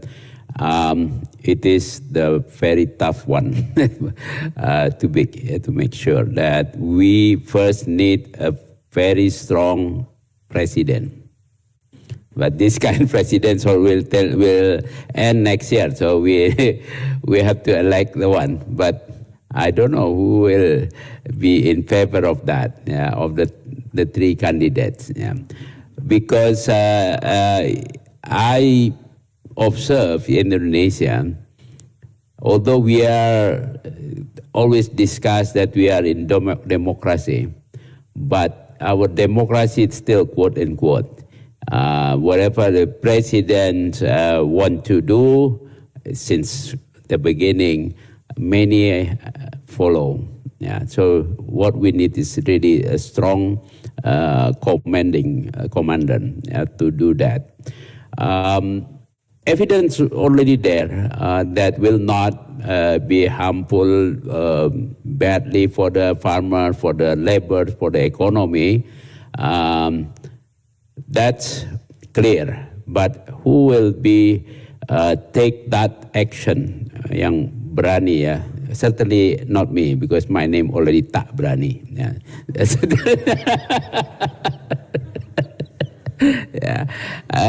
So that's the first one. Second, we need also a minister of health who are actively campaigning against the tobacco advertising to balance that one.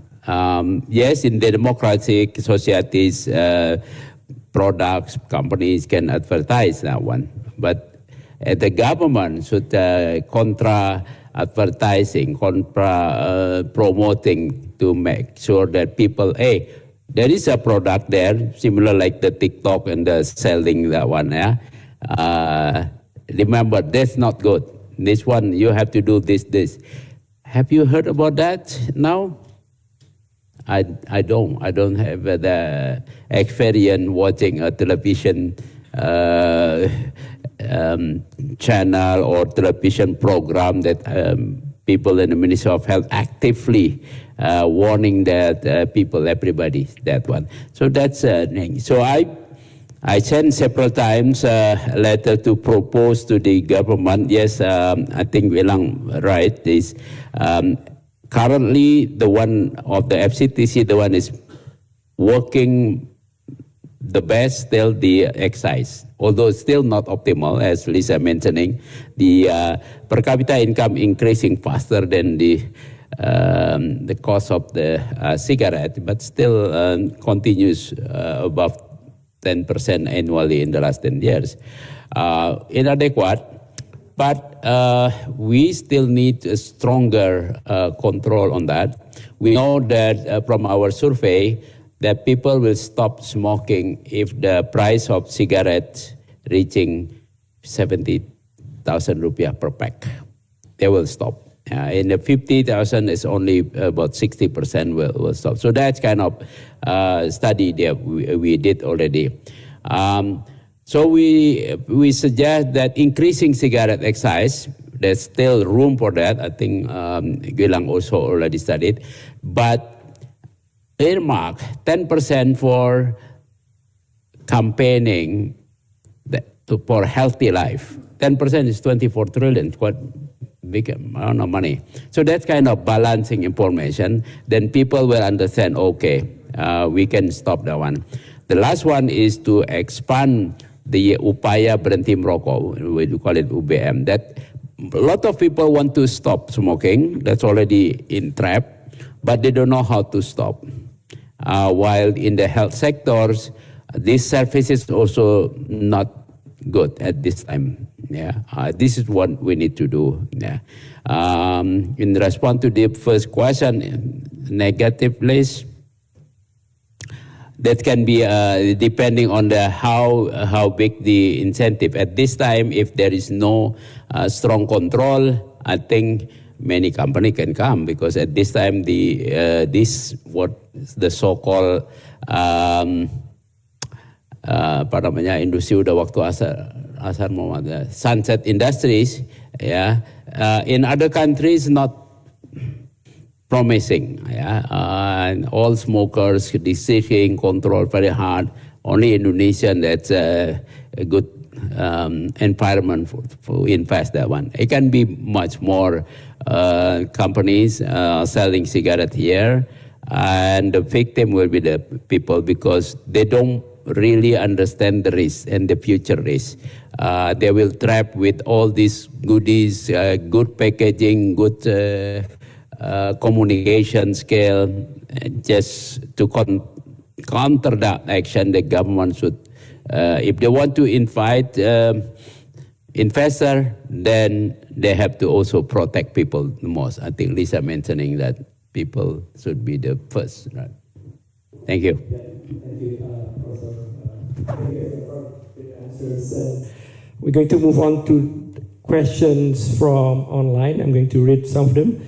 So there's two comments and questions that are related from Ross McLeod, ANU, and Amrila in NTB, which is the evidence, and this puts you on the spot, Gumilang. There's evidence that tobacco is profitable to farmers compared to other commodities. And Amrila further mentioned that with increasing tobacco prices, more farmers can shift to farming tobacco. And this is also related to Aryo Sahadewo. You only show input costs, and how about this question is what about profit? Because that's probably what matters. That's the first question. The second question from Amira Wahid. The question is directed to Pak Hasbullah and Dr. Kramer. What is the state of community-led or grassroots advocacy on this matter? The state of community-led or grassroots activity? And with the general election coming up, what are the chances that there's a support for a stricter law will be materialized? And for Gumilang, question about whether cigarettes is domestic market all produced locally, could exporting Indonesia's most high-quality cigarettes, instead of consuming them, sustain the industry? And The third question is, could anyone please comment on the positive or negative impact on farming communities in Java of the CSR programs run by tobacco companies? So now, can we start with Gilang to answer the question about profitability of tobacco farming, and then we move on to everyone. Okay, please. Yeah, thank you, Mas Firman, and everyone from Zoom who's joined the session online. So regarding to the profits, yes. To construct profits, I think we need several ingredients. One of them, are the cost of tobacco farming. These are agricultural input. These are hired labor. And then the inclusion of household labor, which is actually quite important in comparing costs of tobacco and non-tobacco farming. And then we also need the revenue. So the revenues are a bit more complicated. So for a lot of tobacco farmers, it's not about revenues only for tobacco farming, but also income from revenue from non-tobacco commodities. So we have to sum all of that together, both the tobacco farmers and then from the non-tobacco farmers. So what do we see in the data? So at least from the first wave and the second wave of data, so on average, tobacco farmers are making losses in the first wave. This is around 2016. And then in 2017, they're making a significant profit. So again, one of the reasons was that 2017 was a good year for tobacco farming. The prices of tobacco leaves were quite high in 2017 per kilogram. And then the grading was actually quite favorable for the tobacco farmers as well. At the same time, the costs are relatively similar for a kilogram that they produce. At the same time, for the former tobacco farmers, so in 2016, just barely making profits, but then in 2017, the profits that they get actually increased. So what we're seeing here is that yes, tobacco farming is profitable, but again, there is this variation across years that we have to pay attention to. In some year, it could be quite bad, and it's actually more profitable on average to do non-tobacco farming. But then even in the good year, the former tobacco farmers are on average making a bit better than tobacco farmers. So this is what we're seeing. It's not shown in the presentation. I think retrospectively I should have shown the profits of these tobacco farmers. I guess that's around the profit. Mas Firman, any other should I? Yeah, and then there's we can move on to the next question.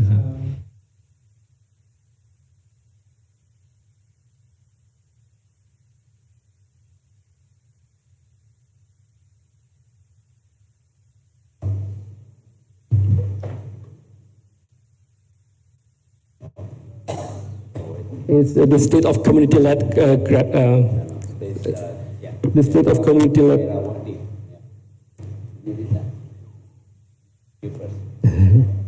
You and yeah.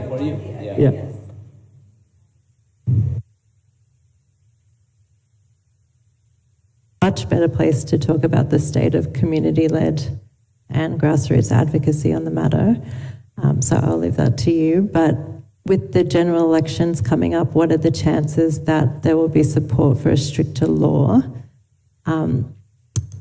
Well, I mean, when you're talking about laws and what's happening in the DPR versus what's happening in ministries that are mandated to create regulations on tobacco control, you're talking about two very different sets of circumstances. But I guess what could be possible from the DPR might be, or from the President's office might be, ratifying the FCTC or coming up with some other comparable framework for Indonesia.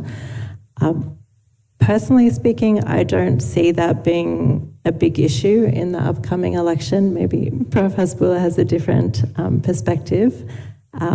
It hasn't been a big issue in previous elections, and I think just with the nature of this election, because Jokowi has done his 2 terms, we've got a new slate of candidates who are vying for the presidency. I think a lot of the election space and white noise will be taken up by those competing parties and interests rather than tobacco control. I think tobacco control might be somewhere a bit further down the list. And I mean, traditionally speaking, when it comes to elections, whenever there's an election year, tobacco regulations from the ministry at the ministry level tend to slow down, or they tend to be passed over. So election years are not generally good years for tobacco control. Yeah, first on the grassroots level.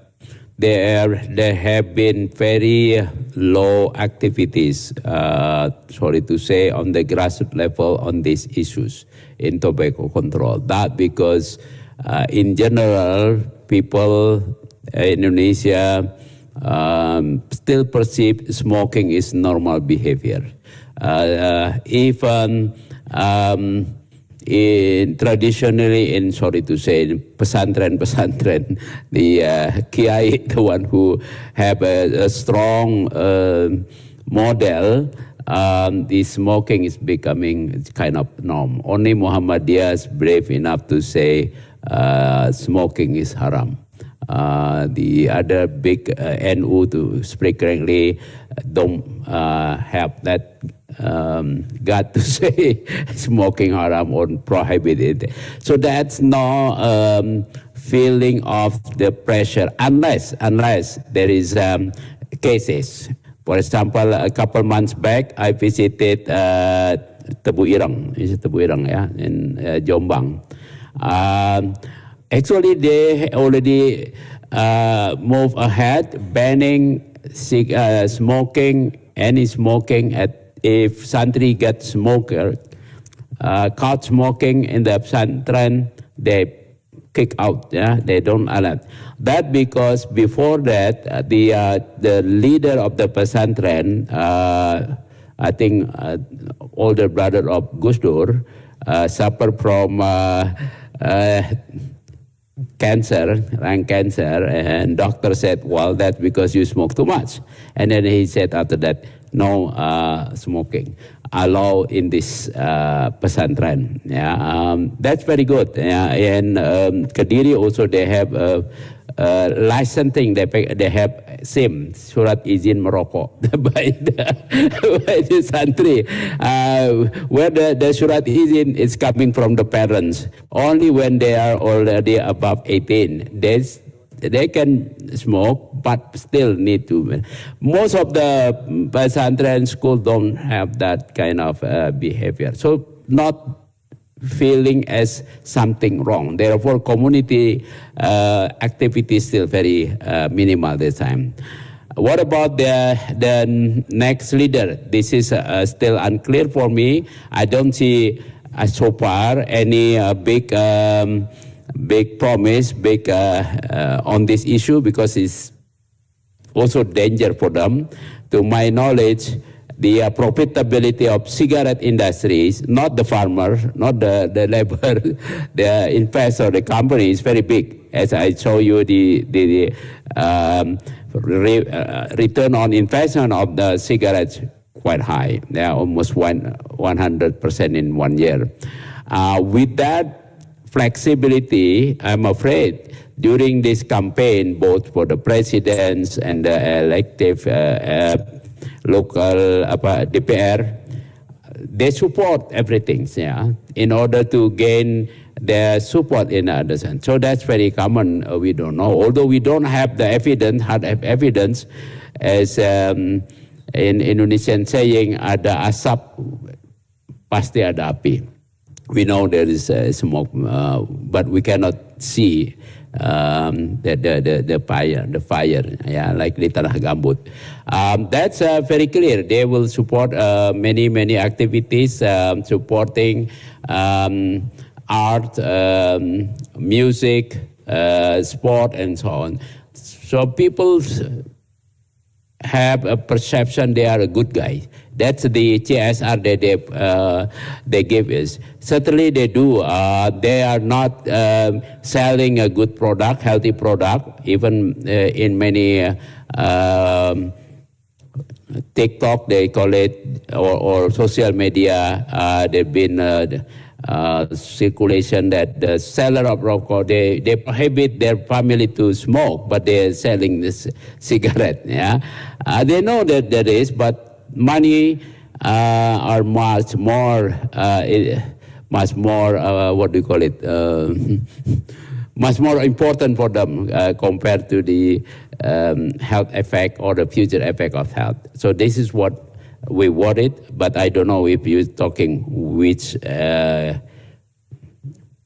candidate can do better, or whether the parliament member or Congress or DPR, new DPR will do it.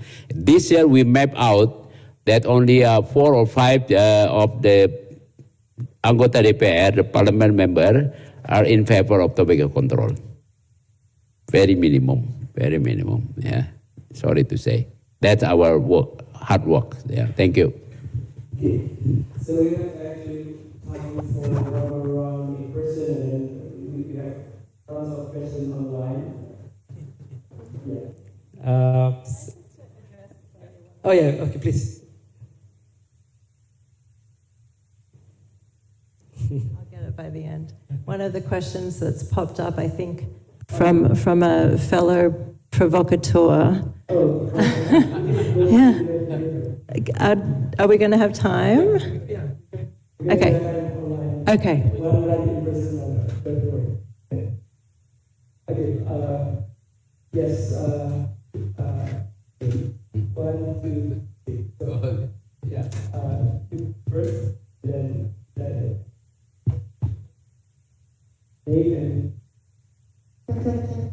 My name is Amelia. I'm just a layman here, no affiliation at all.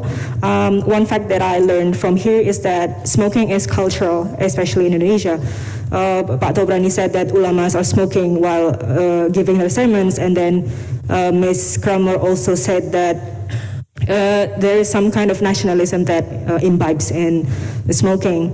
And especially in the coming Netflix film, I think there will be Gadis Kretek that kind of, in my humble opinion, is also romanticizing the act of smoking. And then decades of astroturfing, of lobbying the public policy to kind of painting the smoking as a positive image. What do you think is the policy choices that can combat this positive image, and what are the considerations? Thank you. Okay.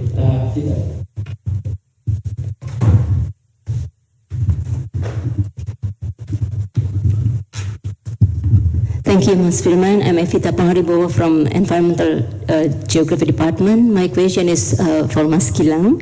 Yeah, I'm just wondering whether you also look at the intra-household dynamics of the tobacco farming household, since how actually the labor diversification in tobacco production, how the income are translated in certain expenditure, to look at into more detail in the micro context, so that we can have more alternatives, livelihoods strategy for the tobacco farming household. So I think that's all. Thank you. Thank you.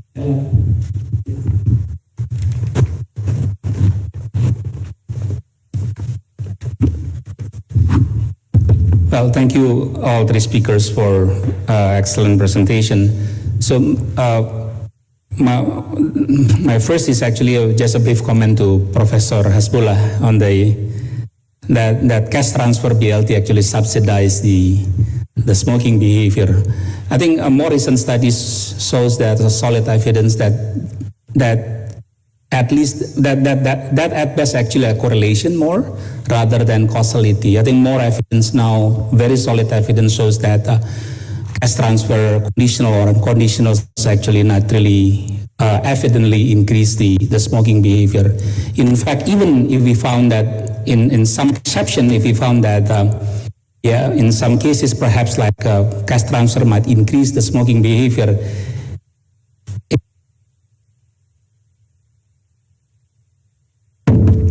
so I think that the decision is perhaps not to.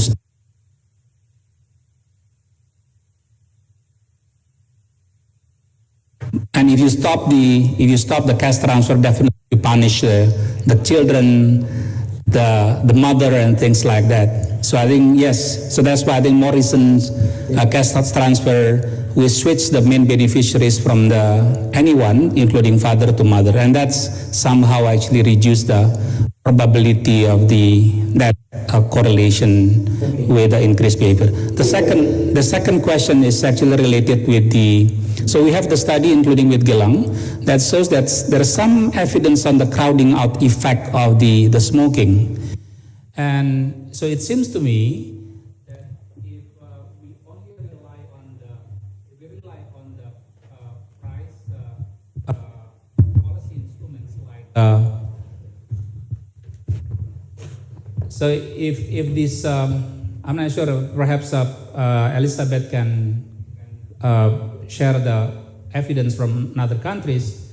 So if this crowding out effect of the tobacco consumption actually exists, so and we saw it actually it exists in Indonesia, so it seems to me that the policy instruments should not just rely on the tax on the price instruments. So it's like more comprehensive.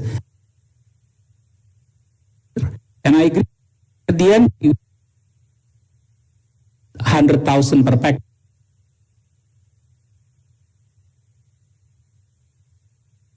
The cost of so definitely we need multiple policy instruments to control the consumption. Thank you. Thank you. So we can start answering the question from Amalia first about the romanticizing cigarette, how to address that. Who wants to go? Dr. Kramer, you seem to be the one who's so interested to answer. Yeah. On the positive image. So when I was growing up, I'm a little bit older, in Australia, all of the cool kids at high school were smokers.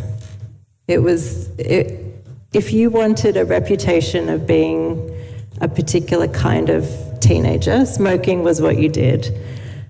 Now, my younger brother is 9 years younger than me, and none of his friends smoked. I think it's very rare to find somebody of his age who's taken up smoking in the period between when I was a teenager and when he was a teenager. So that's a personal anecdote, but I think it kind of reflects the generational change that happened in Australia when they cut out advertising, sports sponsorship, which was a really huge part of tobacco promotion in Australia, and then moving towards not just the higher prices, which of course, as a young person, to pay for cigarettes that cost $40 a packet is it's a big commitment, a big financial commitment. I don't think that a lot of teenagers have that much money. There is the side issue of vaping and e-cigarettes, which I'll put to one side for now. But I think the combination of all of these things just made smoking a lot less appealing. You didn't have that advertising that was planting the seed of smoking in your head, making it look cool. You didn't have, it attached to sports or other kinds of activities. And now when you go to buy cigarettes, because you can still buy cigarettes, it's a legal product, But when you go to buy them, there's no packaging. We have plain packaging in Australia, so there's no bright colors, there's no logos. When you go in to the supermarket or the shop, it's behind a cabinet. You can't see the different brands. You have to tell the person at the counter, I want this brand, and then they take it out of the cupboard for you, but at no point are you exposed to any kind of advertising or branding in that process. So, and that's probably one of the strictest restrictions that you have globally, but it's those kinds of things that I think, I don't know, like, this is not a scientific opinion, but I think teenagers are not super, when it comes to things like this, they're kind of lazy. If you put enough barriers in front of them, they'll give up and do something else. So it's about creating those barriers. Thank you. And it's discussing all of you, but the importance of campaigning, the importance of advertising, of the interest in the business. So, you lot of groups still have to answer. Well, question from Vita, and there's about intra-household dynamics, and then perhaps Professor Hasbullah want to speak a little bit about and then we go to only one question from online. Go. Thank you so much, by Vita, for the question. We don't have a very thorough data, a very detailed data on intra-household labor. We identify individuals in the households who work either at the farm, tobacco farming. We also identify workers who work, for example, at other endeavors. They could be working for other farming, could be tobacco farming, could be non-tobacco farming. They could also be working for businesses that they have at their home, or works in other sector, such as, for example, in the construction sector and so on. We also have the age of these households as well as the gender. So given that insight, yes, we could learn something about who are working and who are the households dedicated for tobacco farming. But then understanding about what the economic sectors that they can approach is going to be dependent on the local region. For example, the opportunities that we have in Kabupaten Magelang, for example, is quite limited. So they have to migrate to be able to get work given their skills and given their education. And similar in Jember, for example, the local labor market may not necessarily absorb the labor other than the tobacco farming and the farming itself. So I guess in general, given the data, what we can conclude is that yes, there are other economic opportunities. One is going to be on farming and the neighboring farmers, but also to go outside of the region, migrate. It could be a temporary migration. It could be a more permanent one to get opportunities given their education and skills. Mm-hmm. Okay, great. So we only have one more question, and I think one of you can comment and you can see later. And one from Asia Loman about the policy lesson from Australia, I think has been answered by Dr. Kramer. So this question, last question from online from Ika Mubyarto from the University of Republic of Indonesia, to Pak Hasbullah and Pak Gumilang, and I think you can answer as well. Do you think the recent health law and probably also the recent health reforms is sufficient to control the big? That's the final question.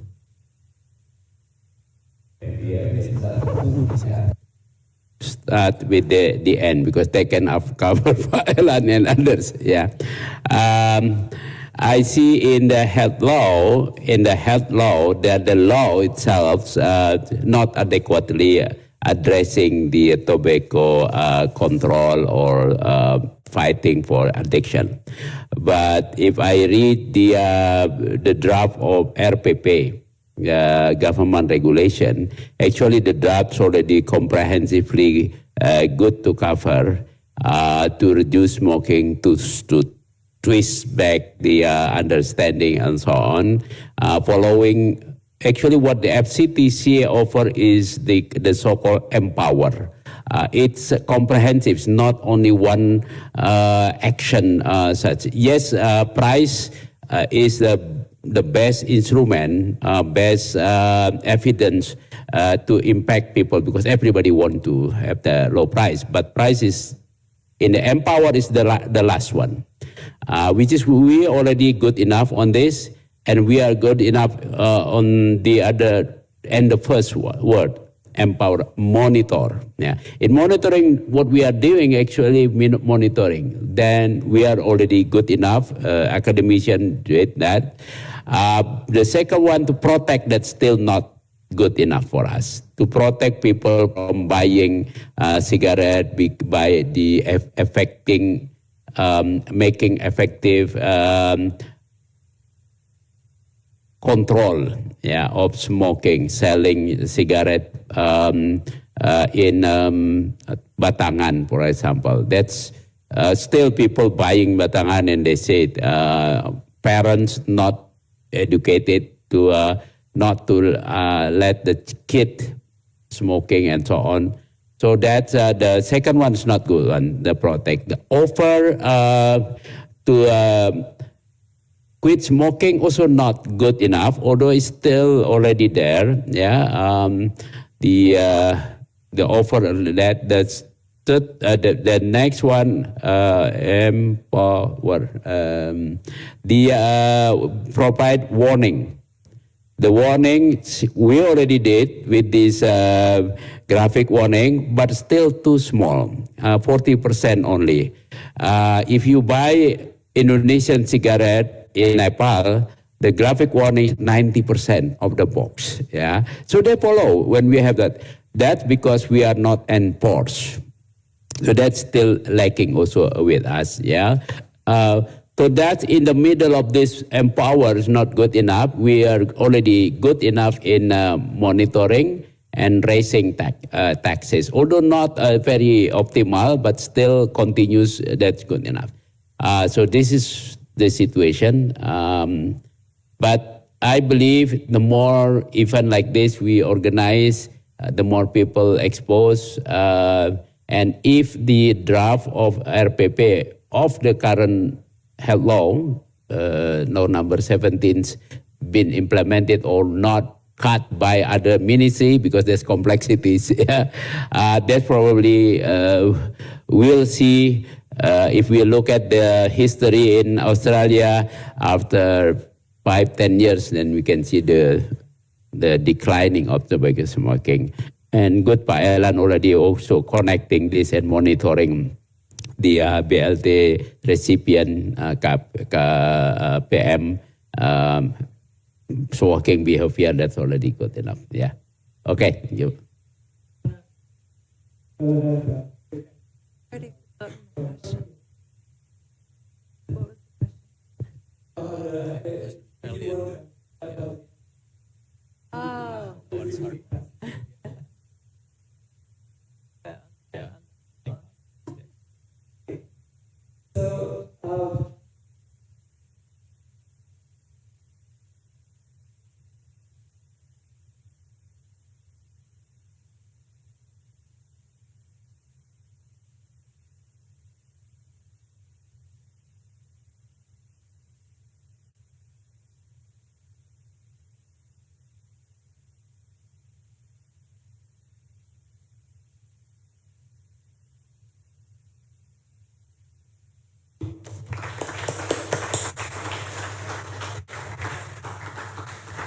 Okay, before that, I want to say thank you for all the moderators and the speakers for today.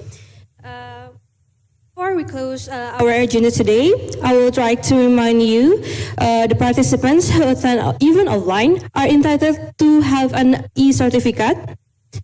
So I would like to remind you to fill the feedback form.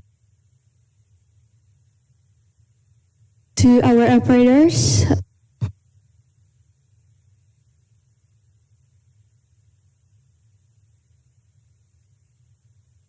Okay, before that. Yeah.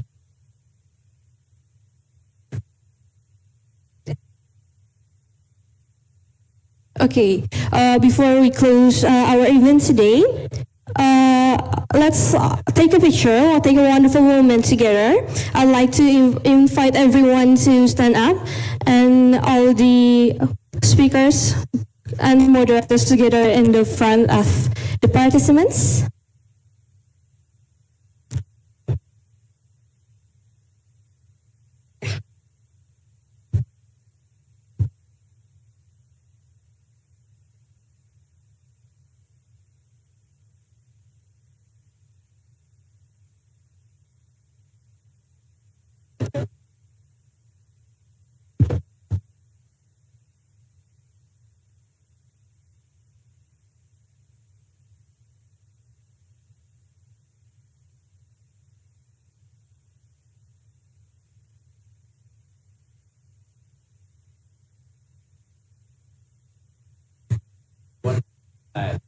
There's always freestyle like this.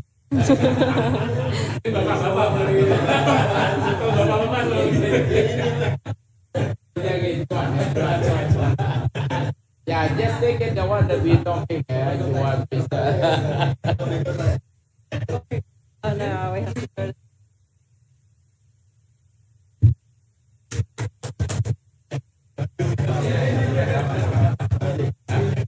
Okay, participants might have a seat. Okay, thank you for our moderator and also our speakers for discussions today, for amazing questions and answers.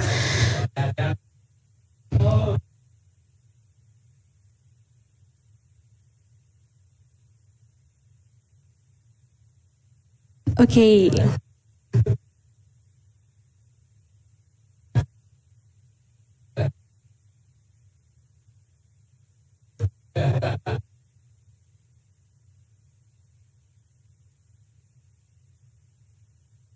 Okay, for all the participants, I would like to remind you to fill the form in front of you, to scan the QR code to get the e-certificate.